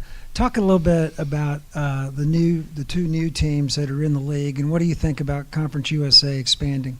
Well, I think it's important in this day and age. You know, there's so much movement going on. I mean, who knows? I guess we'll read about it later. But I was reading about La Tech just while we got here and showed up. You know, so there's going to be some movement. So I think you got to stay ahead of the curve. You know, and I think Conference USA has done a really good job of having some foresight and bringing some teams in that are going to add to the conference. Now we've got a big swath. When you look at our geographic location, we're all over the place. But Delaware, they're doing a good job. They've been a good team for a long time, and there's a little bit of an adjustment period, but I'm sure that they'll pick it up. And having the transfer portal now, it's going to help them pick it up a lot faster. Again, with Missouri State, again, those are programs that are used to winning, and they'll figure it out fast. I mean, you look at what Sam Houston did in a short amount of time, struggled on that first year and then did a good job of keeping guys and bringing in some good transfers, and, and they had a hell of a year last year. So, it can be done. So we're excited about it. I'm excited that we're not traveling to Delaware this year, but we're excited about having them in the conference.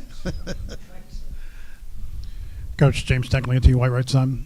When coaches talk about the transfer portal, would it be easier if they just kind of had like one date for you guys, and this is where you could schedule around, this is, all these kids have to go in, and this is when they can go in, and because what do they have right now? I think they have 2 right now. They have 2. It's completely nonsensical, and I don't know any organization. I mean, you look at the NFL, you look at Major League Baseball, the NBA. You have a free agency period. It opens, you deal with it, it ends. You coach your team for a year, and then you go from there.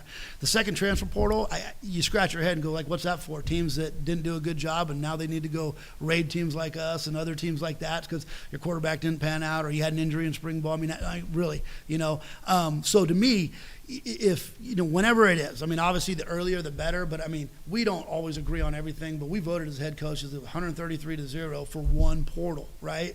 How long is it? When is it? There's a lot of debate going on, but I think if you're sitting there, and whether you're a football coach, whether you're a player, if you just look at this being a business, which it is, right? You said, okay, season ends, these guys need to have an opportunity to make a change. Let's open it up. Let's talk NIL. Let's take care of all of those things, right? And then from there on, whenever that date is, that's your football team for 1 year, and then we'll do it again. But that second portal window is, it can completely change the dynamics of a team. When you look at the end of last year, I don't want to really go into it, but like when spring ball ended last year, the leading rusher at Duke was our running back, right? The first team All-SEC tight end was on our roster. That's the end of spring, not the end of the season. Can you win 1 or 2 more games with those guys?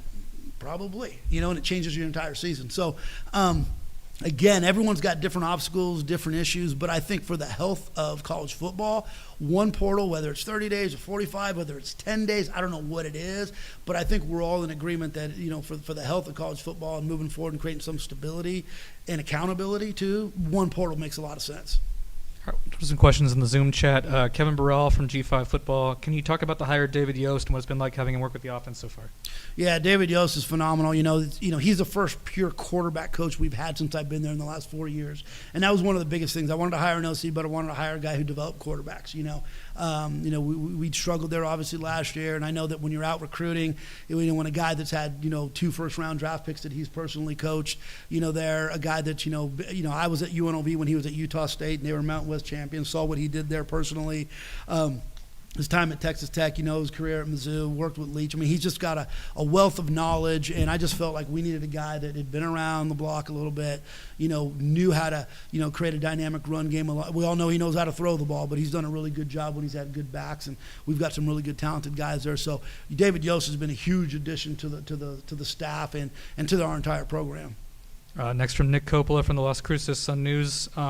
You brought quarterback Transon Logan Fife to Media Day. What kind of qualities and characteristics did you see him in, not only to declare him the guy after spring, but make him a representative of the school today? Well, if you're going to be successful, then you're as a quarterback, then you're going to have to be a leader, right? And again, him coming in early, the way that the team's clung around him, the way the guys respond to him and respect him, his leadership ability, the way he speaks on the field, and gets after guys in a good way. You can tell when guys are kind of are kind of not so much transformed, but they're kind of pulled to somebody, and he's got that presence and he's got that pull, and people want to be around him. So that's one of the reasons we brought him here, and he's going to be our starting quarterback because of what he did in the spring. Again, you bring guys in, and everybody knows me.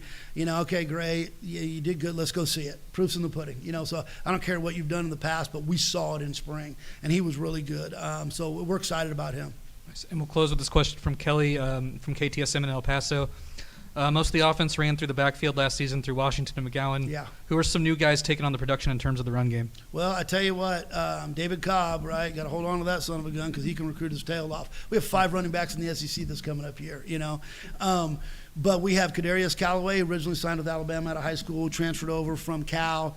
He's a big, strong kid, 220 pounds, runs well. You know, he's like a 10, 800-meter guy. And we've seen him in the summer, and he's a really good player. And Dejon Stanley, we had in the spring, comes over from the University of Utah, you know. And, you know, the thing about him is, you know, in the past we've had a young man named Amonte Watkins. Well, he runs like that, you know. He's a sub-10, 500-meter guy, but he catches the ball extremely well out of the backfield. He's a willing blocker. He can get you the hard yard. So, again, if we kind of hold true with what we've done the last bunch of years, you know, with, you know, Star Thomas, you know, you lose him, and then you get Seth McGowan to come in behind him, you know, you lose him, now you get Kadarius Callaway and Dejon Stanley. So we've got some guys, so I'm excited about that. You know, I mean, you know, again, not knocking on any of them, but that's one position where there's a lot of talent out there in this country. You know, wide receivers, running backs, you can find them if you do your due diligence, and I think, you know, knock on wood, I think we found them again.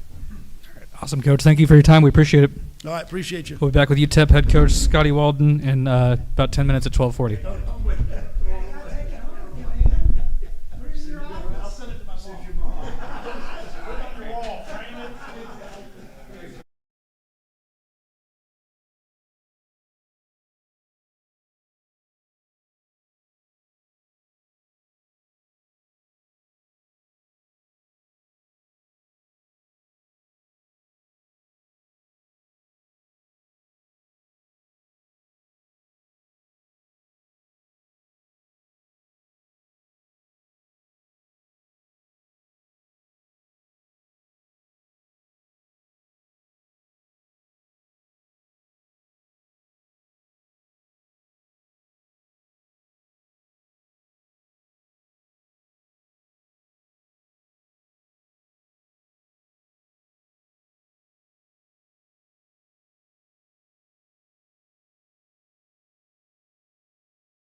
Coach.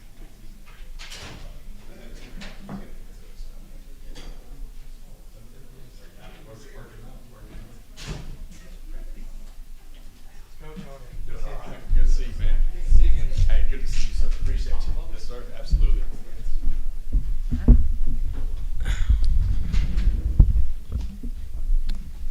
All right, welcome back to 2025 CUSA Football Kickoff and Media Day. We're joined by UTEP head coach Scotty Walden, who's going to start with an opening statement before we jump to questions. Those in the Zoom, please type out your question and affiliation, and we'll get to it if we have time. Coach, welcome. All right. Well, honored to be here, and it's an honor to represent the University of Texas at El Paso. At UTEP, we're really excited about the season.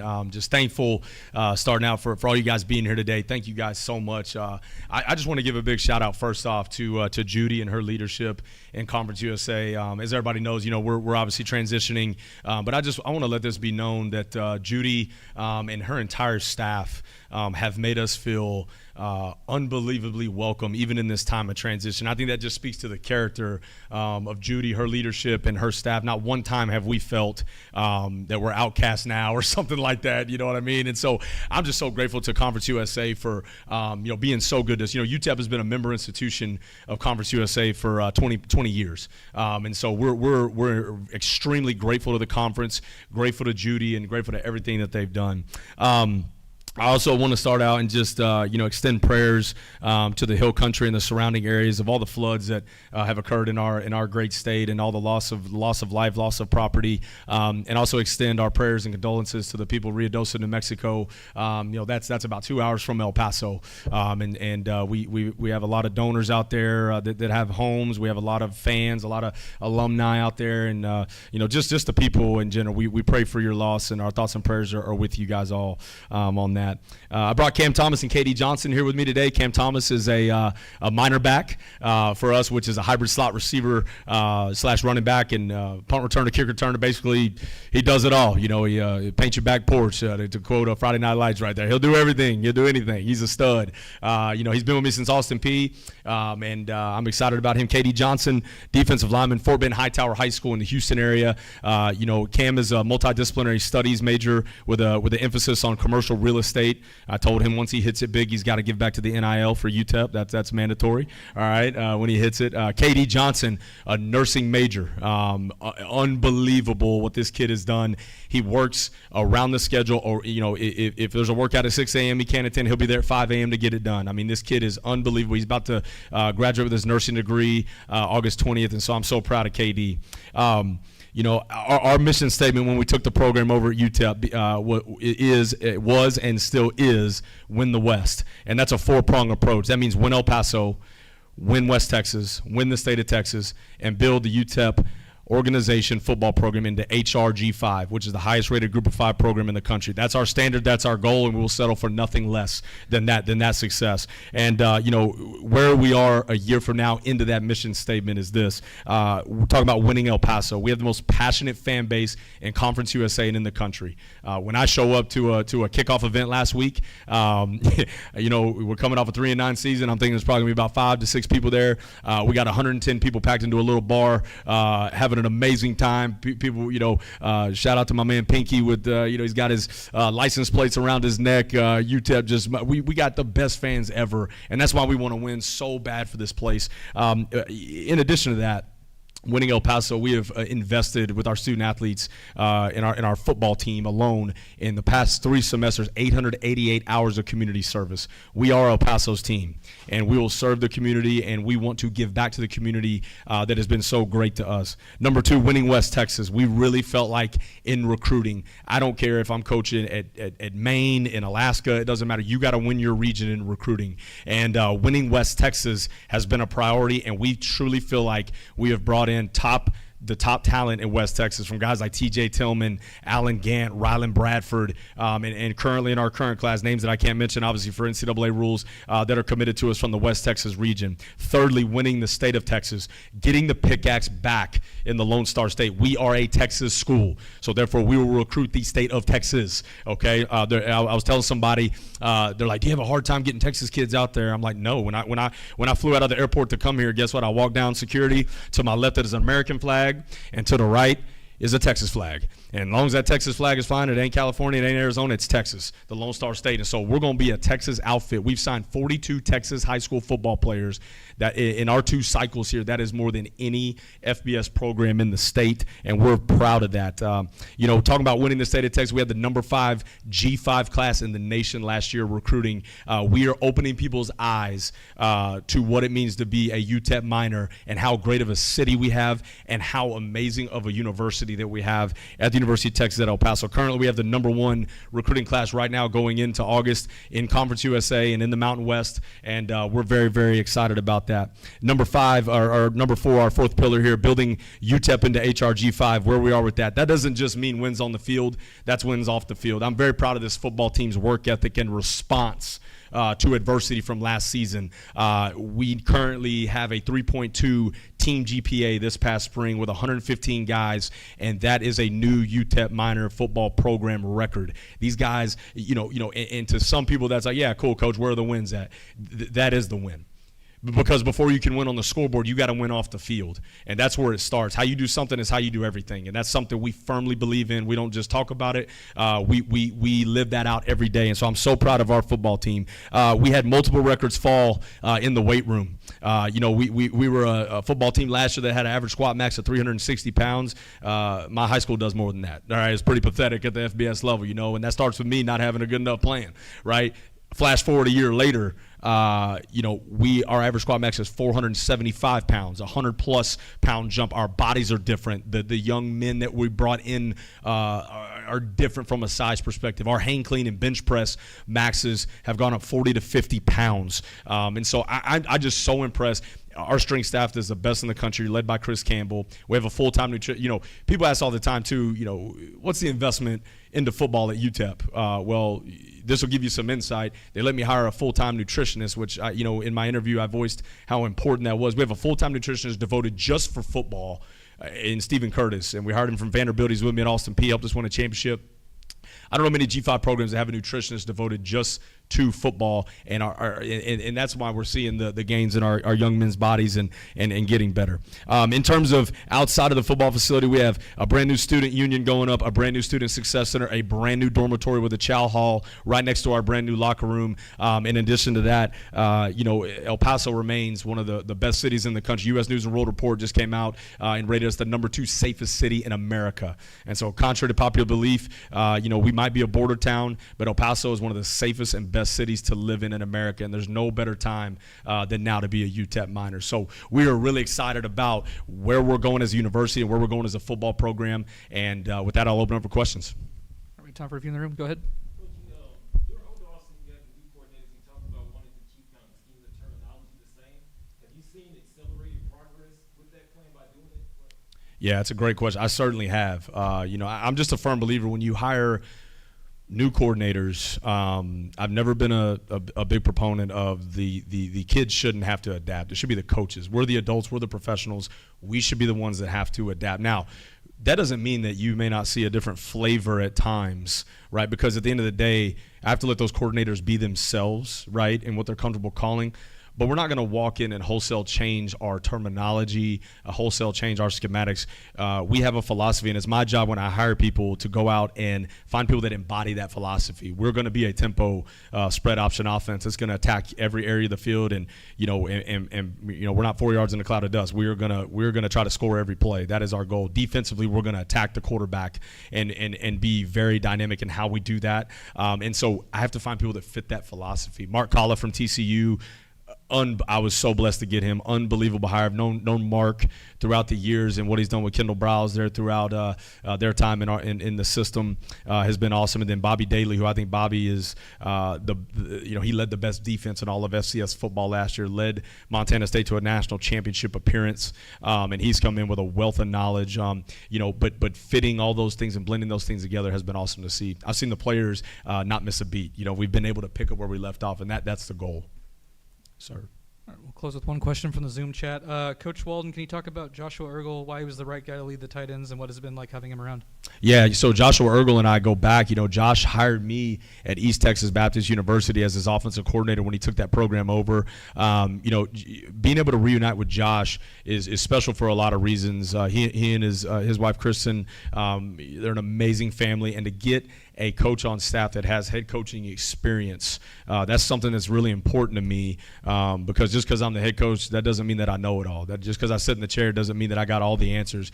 I got to have people in the building that can help guard my blind spots, that can, hey, you know, let's see it from this perspective. And so that was paramount in hiring Josh and his wealth of experience. He's an elite recruiter, he's an elite teacher, and he's done a phenomenal job leading that tight ends room. He's from Sulphur Springs, Texas, originally from Brownwood, and finished his ball out at Sulphur Springs, so he's got Texas ties. Made total sense, and we're honored to have him in El Paso.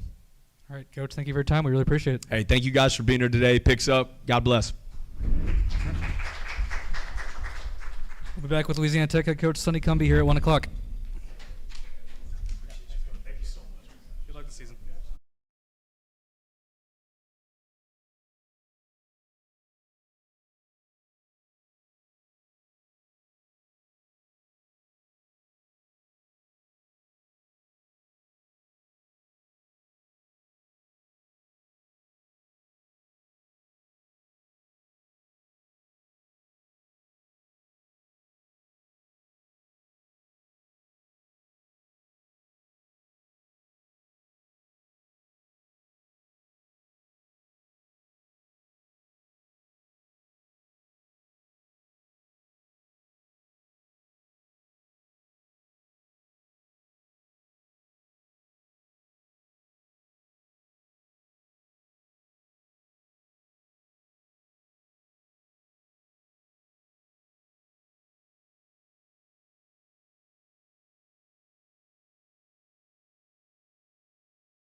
ahead and ready when you are, Coach.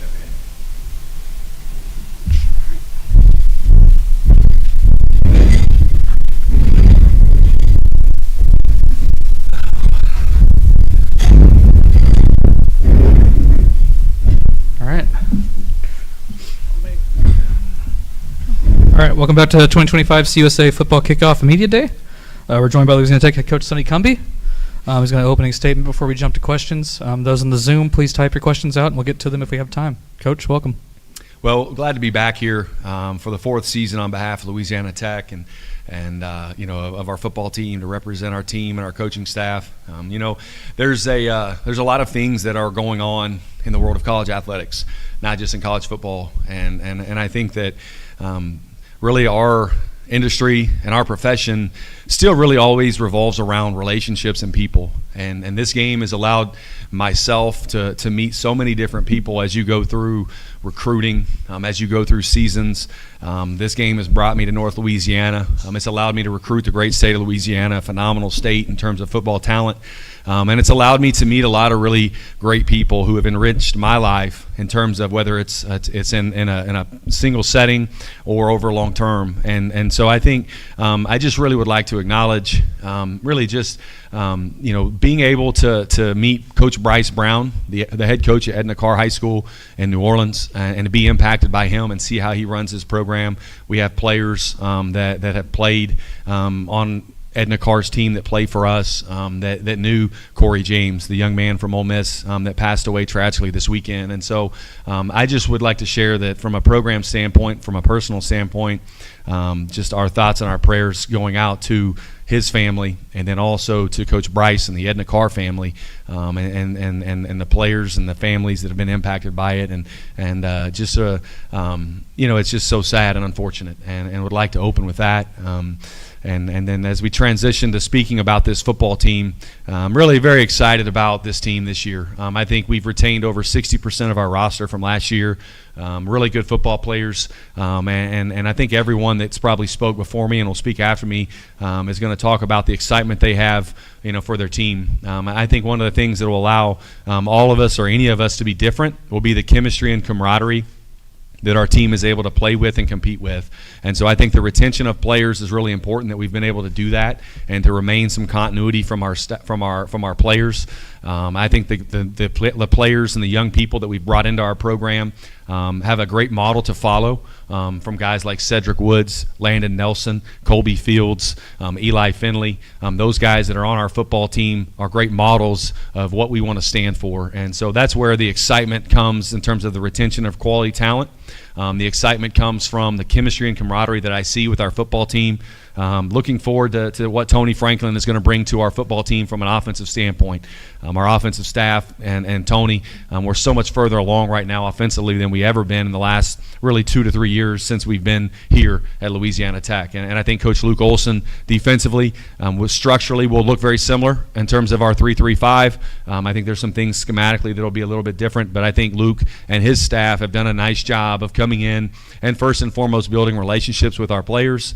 Being able to retain the players. When you look at our roster on defense, you think about Colby Fields, who's coming back for his third season to play at Louisiana Tech.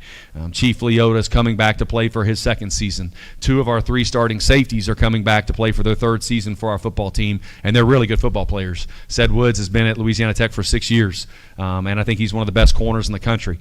So from a defensive standpoint, you've got a lot of really good players that are coming back, and the third safety we have played for us last year in Jakari Foster, I think is going to emerge as a really good player in this league.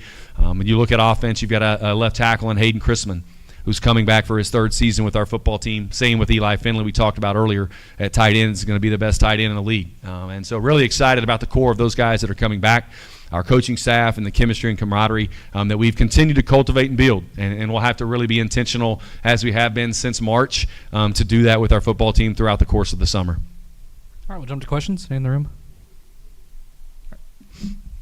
Coach James Tegley, T.Y. Red's son. Last time I saw you was right after the Independence Bowl against Army. How much was having that additional game, I know it was like you guys got like a week of practice. Got 10 really days. Short turnaround where you guys said, yes, we'll come back and we'll play another game. And your senior said, yeah, we want to put that jersey back on. How much has that helped you going into the spring, like keeping continuity with your team, as you say, as your culture? And kind of a second question, how excited are your guys for second game of the year when you get to play LSU? Well, I think going into the bowl game, just a phenomenal experience and opportunity that came to us, and what we wanted to get accomplished besides winning the football game, which we played an unbelievable opponent in Army, is we wanted our kids to have that experience, because to be quite honest, there was one player on the team that had been to the Independence Bowl previously whenever they played Miami, and that was it.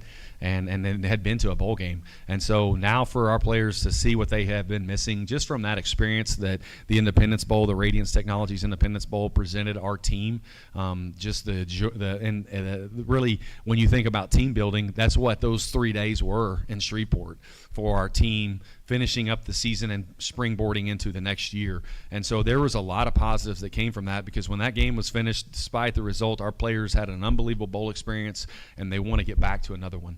And so I think that was a great opportunity there for our team in terms of the growth. And so the practice with Coach Franklin calling the plays, and really they didn't get the full 10 out of 10, Coach Franklin. They got the mild version. And so we were able but you were able to get a foundation started to be laid from that standpoint offensively. And I think that you saw the fight that our football team had, and that's what we've had all season, and we'll have it with a high level of execution. And so again, the opportunity for us to be around one another, it can't be understated, especially in today's climate in college football, in terms of our guys being around each other, growing closer together, seeing a really good opponent and seeing what you got to do to get to that level, I think was really important also from the standpoint of how Army performed. So we were very fortunate to be in that situation and appreciative, and I want our guys to springboard that, and they want to do that as well. We'll jump to Steve on the end. Sonny Stephen Hoggins with the AP. Now that the House settlement is and revenue sharing is here, where do leagues like Conference USA and the non-power fours kind of fit in differently, or do they fit in any differently now that there's so much more money up there? Well, I think it's very clear that that from a Power Four standpoint in the Group of Five, the separation that exists there monetarily in terms of rosters. And I think you asked about our second game, and the excitement. Our kids are excited to go to play at LSU, but you also understand it's about a $25 to $30 million roster that you're going to compete against, and so but our guys are not going to blink at that, and I think that there is a widening gap, but at the end of the day, like, there's been a chance as coaches to reorient your mind around not forsaking the future, but you have to understand you're building a team for 1 year, and how do you best build your football team? For us, we start in March. Just because we're on the quarter system. And so we don't start in January with all of our newcomers. They don't get to us until March. And so from March until the end of December, and really from March until August, because you're building the chemistry and camaraderie largely during those months, how do you do that within a 1 year span, not forsaking things in the future, but also in the here and the now? I think so that's what's really changed your thought process from a coaching standpoint, and knowing that young men still need teachers. Young men still need models in their life as coaches, and that's why ultimately I've coached, and I think a lot of the coaches on our staff and the players that you attract value relationships. They value, getting better as a football player. They like the players they're around in the locker room. They like who they're getting coached by, and oh, by the way, we're able to compensate them at a level where they feel comfortable enough to stay at Louisiana Tech and win football games, which we're going to do this fall. All right, Coach, we have a question in the Zoom chat from Matt Ballison from the Ruston Daily Leader. Who do you see as contributors on a new look defensive line this season outside of your returners? Well, I think that's the position. Our defensive line is the position that has 8 of 13 newcomers. So we're bringing back 5 players on our defensive line that played for us last year.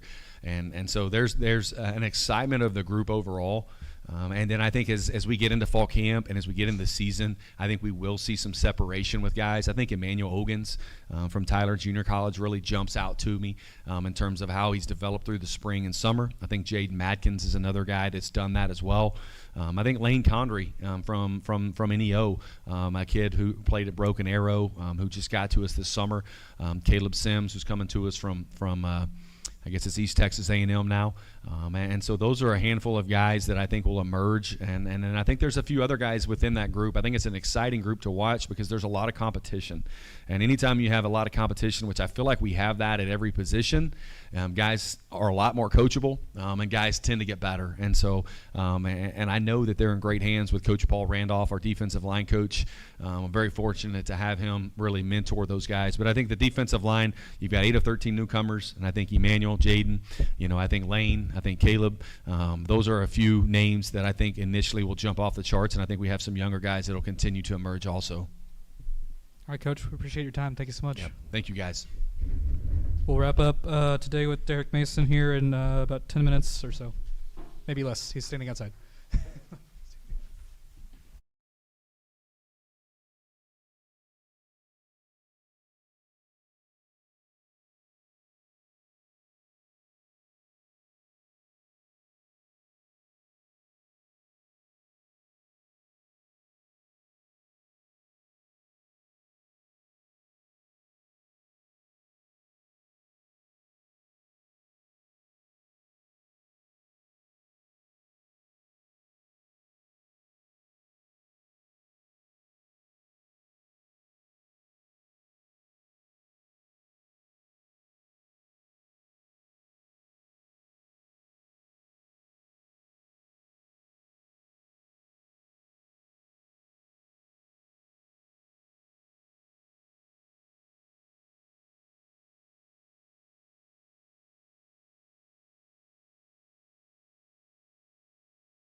All right, welcome back to welcome back to the 2025 CUSA Football Kickoff and Media Day. We're wrapping up the day with MTSU head coach Derek Mason.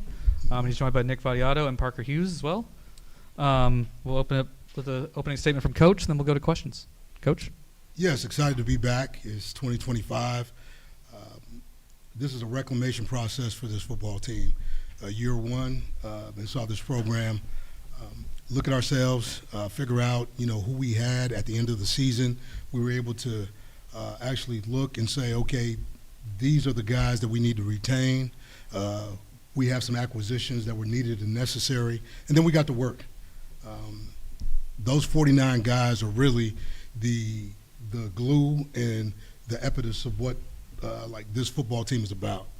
Man, we've got a group of core guys who've been there, done that, and the transfer portal truly allowed us to go gain some acquisitions, whether it be up front, outside, in the secondary. We've been able to build this football team the way we see fit.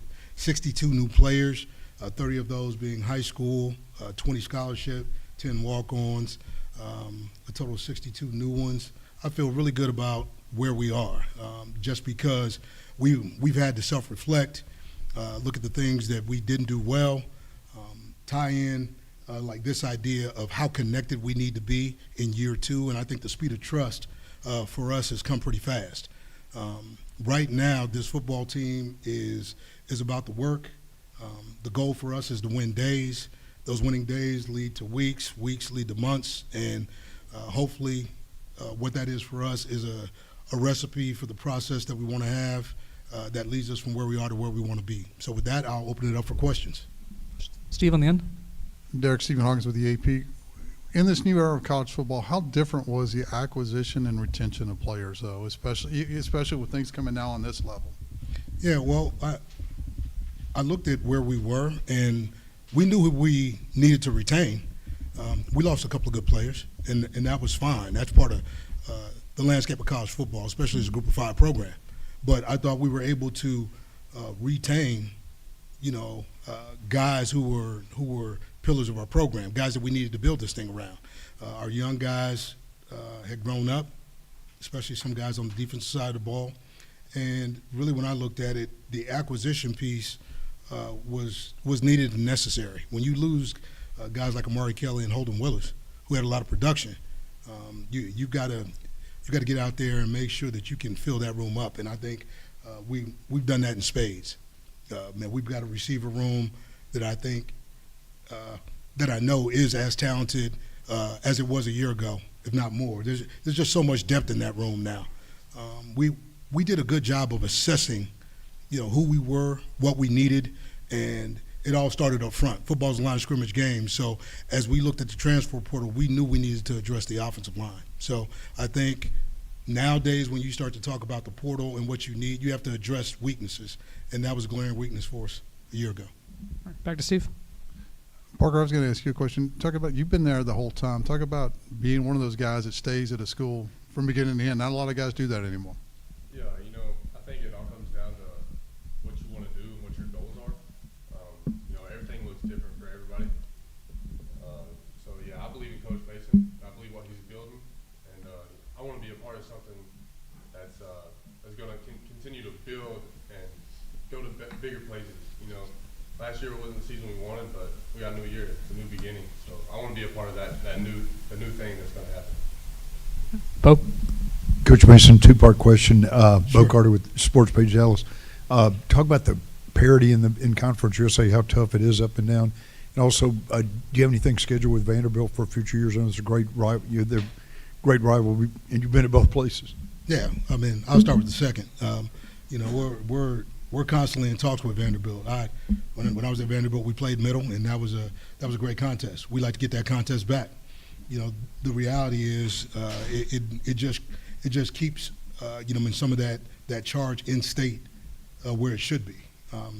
As we look at like the other piece of this bill, I just think overall for us, as we look at our processes and where we are, I look at our football team.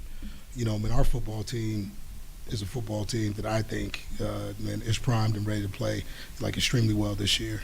For me, I just want to make sure that I can be the catalyst for these guys this group. We got big plans for our program, and the mindset of what this football team is truly resolute. What I can tell you, and I need to talk about this, communication. When you build a program, okay, first year everybody's going through it. Everybody's trying to learn, what the nomenclature is. They're trying to learn, what are the standards, what are the expectations. There's no guessing, okay? And now, man, you got a group of guys heading into year 2 who set the standard every day. They know what it is. They know, how we dress. They know what's expected in the locker room, what's expected on and off the field, and that takes time. All those standards and expectations, we hoped it would have changed overnight, but it didn't. But I can tell you right now, this is a group that understands that we weren't the most disciplined team a year ago. When you look at the penalties and all those things that sort of crept up on us, that sort of led to some Achilles shots. We're a different team, and we can't talk about it. We got to show it. So right now, we're just in this phase of, step 2, coming off of summer, heading into step 3, which is fall camp, and we're excited to do that. Jump to a question in our chat from Jake Bolden from the Blue Raider podcast. Coach, how would you compare the challenges of year 2 to your first year? What's gotten easier, and what's maybe been more difficult? I don't think anything's, easy, right? I think you have to fight for everything. You have to fight for your culture. You have to fight for the level of consistency day to day, because you have new players. So to me, there's nothing easy. The tough pieces are, to me, when you look at the year-to-year schedule and really what that looks like, I think we got a better handle on midweek games. I mean, our midweek games will be better because, we're on Wednesdays. So even though we're not playing on Saturday, we have 3 Wednesdays, in October, which will lead us to have more of a consistent schedule. I mean, I think that could be a strength for us. The tough parts of it really have to do with all this acclimation into our new facility. For the first time in a long time, these guys will be in the locker room. They'll be in a team meeting room. They'll have recovery facilities that look as good as anybody in our conference, and that takes time to get used to. The reality is, man, we got a lot of new, on the interior, not the exterior, that I think we have to get used to, but I think that's going to come fast being in camp. We move into our new facility when we get back, and to me, that's the biggest thing, because anytime you step into new facilities, there's things that you don't see, things you don't know that you got to prepare for. Back to Steve.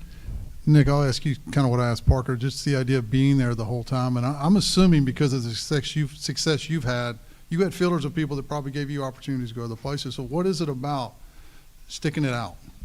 I think it, similar to what Parker said, comes down to what's important to you and what your goals are. I think especially moving into my last season of playing college football, what was important to me was playing. I think a lot of guys get caught up in maybe the dollar sign that comes with the transfer portal, and they go somewhere else and they don't end up, it doesn't pan out for them in terms of their play time on the field. So I think when I look at it, the importance to me is 1, playing, and then 2, being at a place where I know I can be a leader for this team. When the transition from Coach Stock to Coach Mason was happening, Coach Mason and I had many talks where I was confident in what he wanted to do with this program and where he wanted to take it. And I think that, even though last year wasn't what anyone would have wanted, that's last year. And at the end of the day, how college football is now, we have guys that are going to come in this year who weren't with us last year that are going to contribute. And I think that being able to, for me to be at a place that has given me so many opportunities, hopefully we can go out on that field and give back and start winning. And that really is the number one goal. And it's not about winning week 8 or trying to win a conference championship. It's about winning tomorrow. And it starts to end. You just got to stack days, and that's how we've looked at it since last season ended, going through the winter, going through the summer, moving into fall camp. And I think for myself, I'm really happy internally that I can do it at a place that has given me so many opportunities. Any more questions? No. Oh, one back.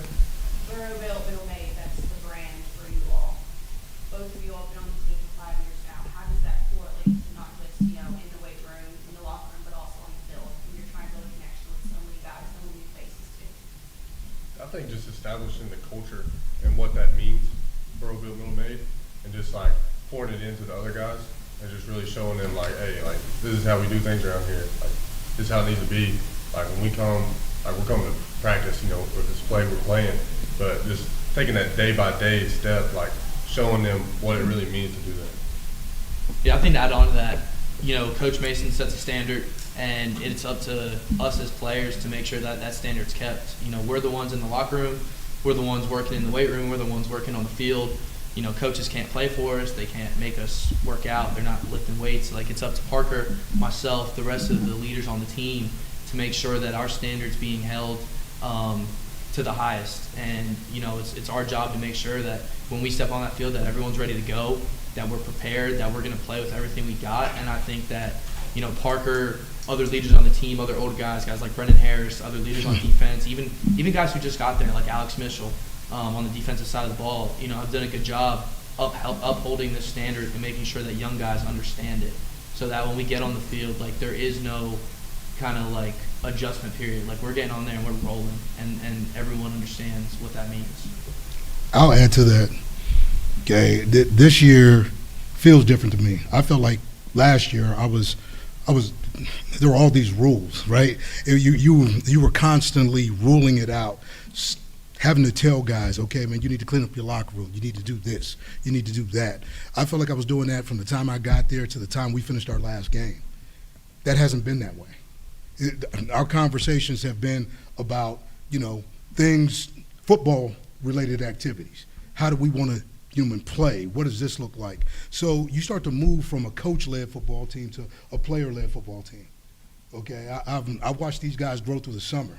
You know what? I've said very little, because it's not about what I say, it's about what they do. Okay, and that's when you start, understanding that, you have to loosen the reins, you have to let these guys go. And here's the thing, that those 49 guys that I talked about, they've taken that. They own it. They own it every day. And so, like, to me, when you only lose one staff member, you have a lot of staff retention, you've got 49 guys in your program, and they're leading the way every day. All you're doing is just trying to win days, right? I'm not talking about, hey, tuck your shirt in. I'm not talking about, hey, look, we don't wear that shirt around the facility.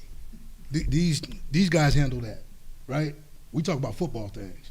And when you start talking about football things, you can make progress. You can start talking about, what it is to make sure that you win downs, what it is in situational football. We spending time on football now. A year ago, I wasn't spending time on football. Coach, gentlemen, thank you for your time. We appreciate it. Thank you. Thank you all for joining us here at 2025 CUSA Football Kickoff Immediate Day. We appreciate you being here. Thank you all.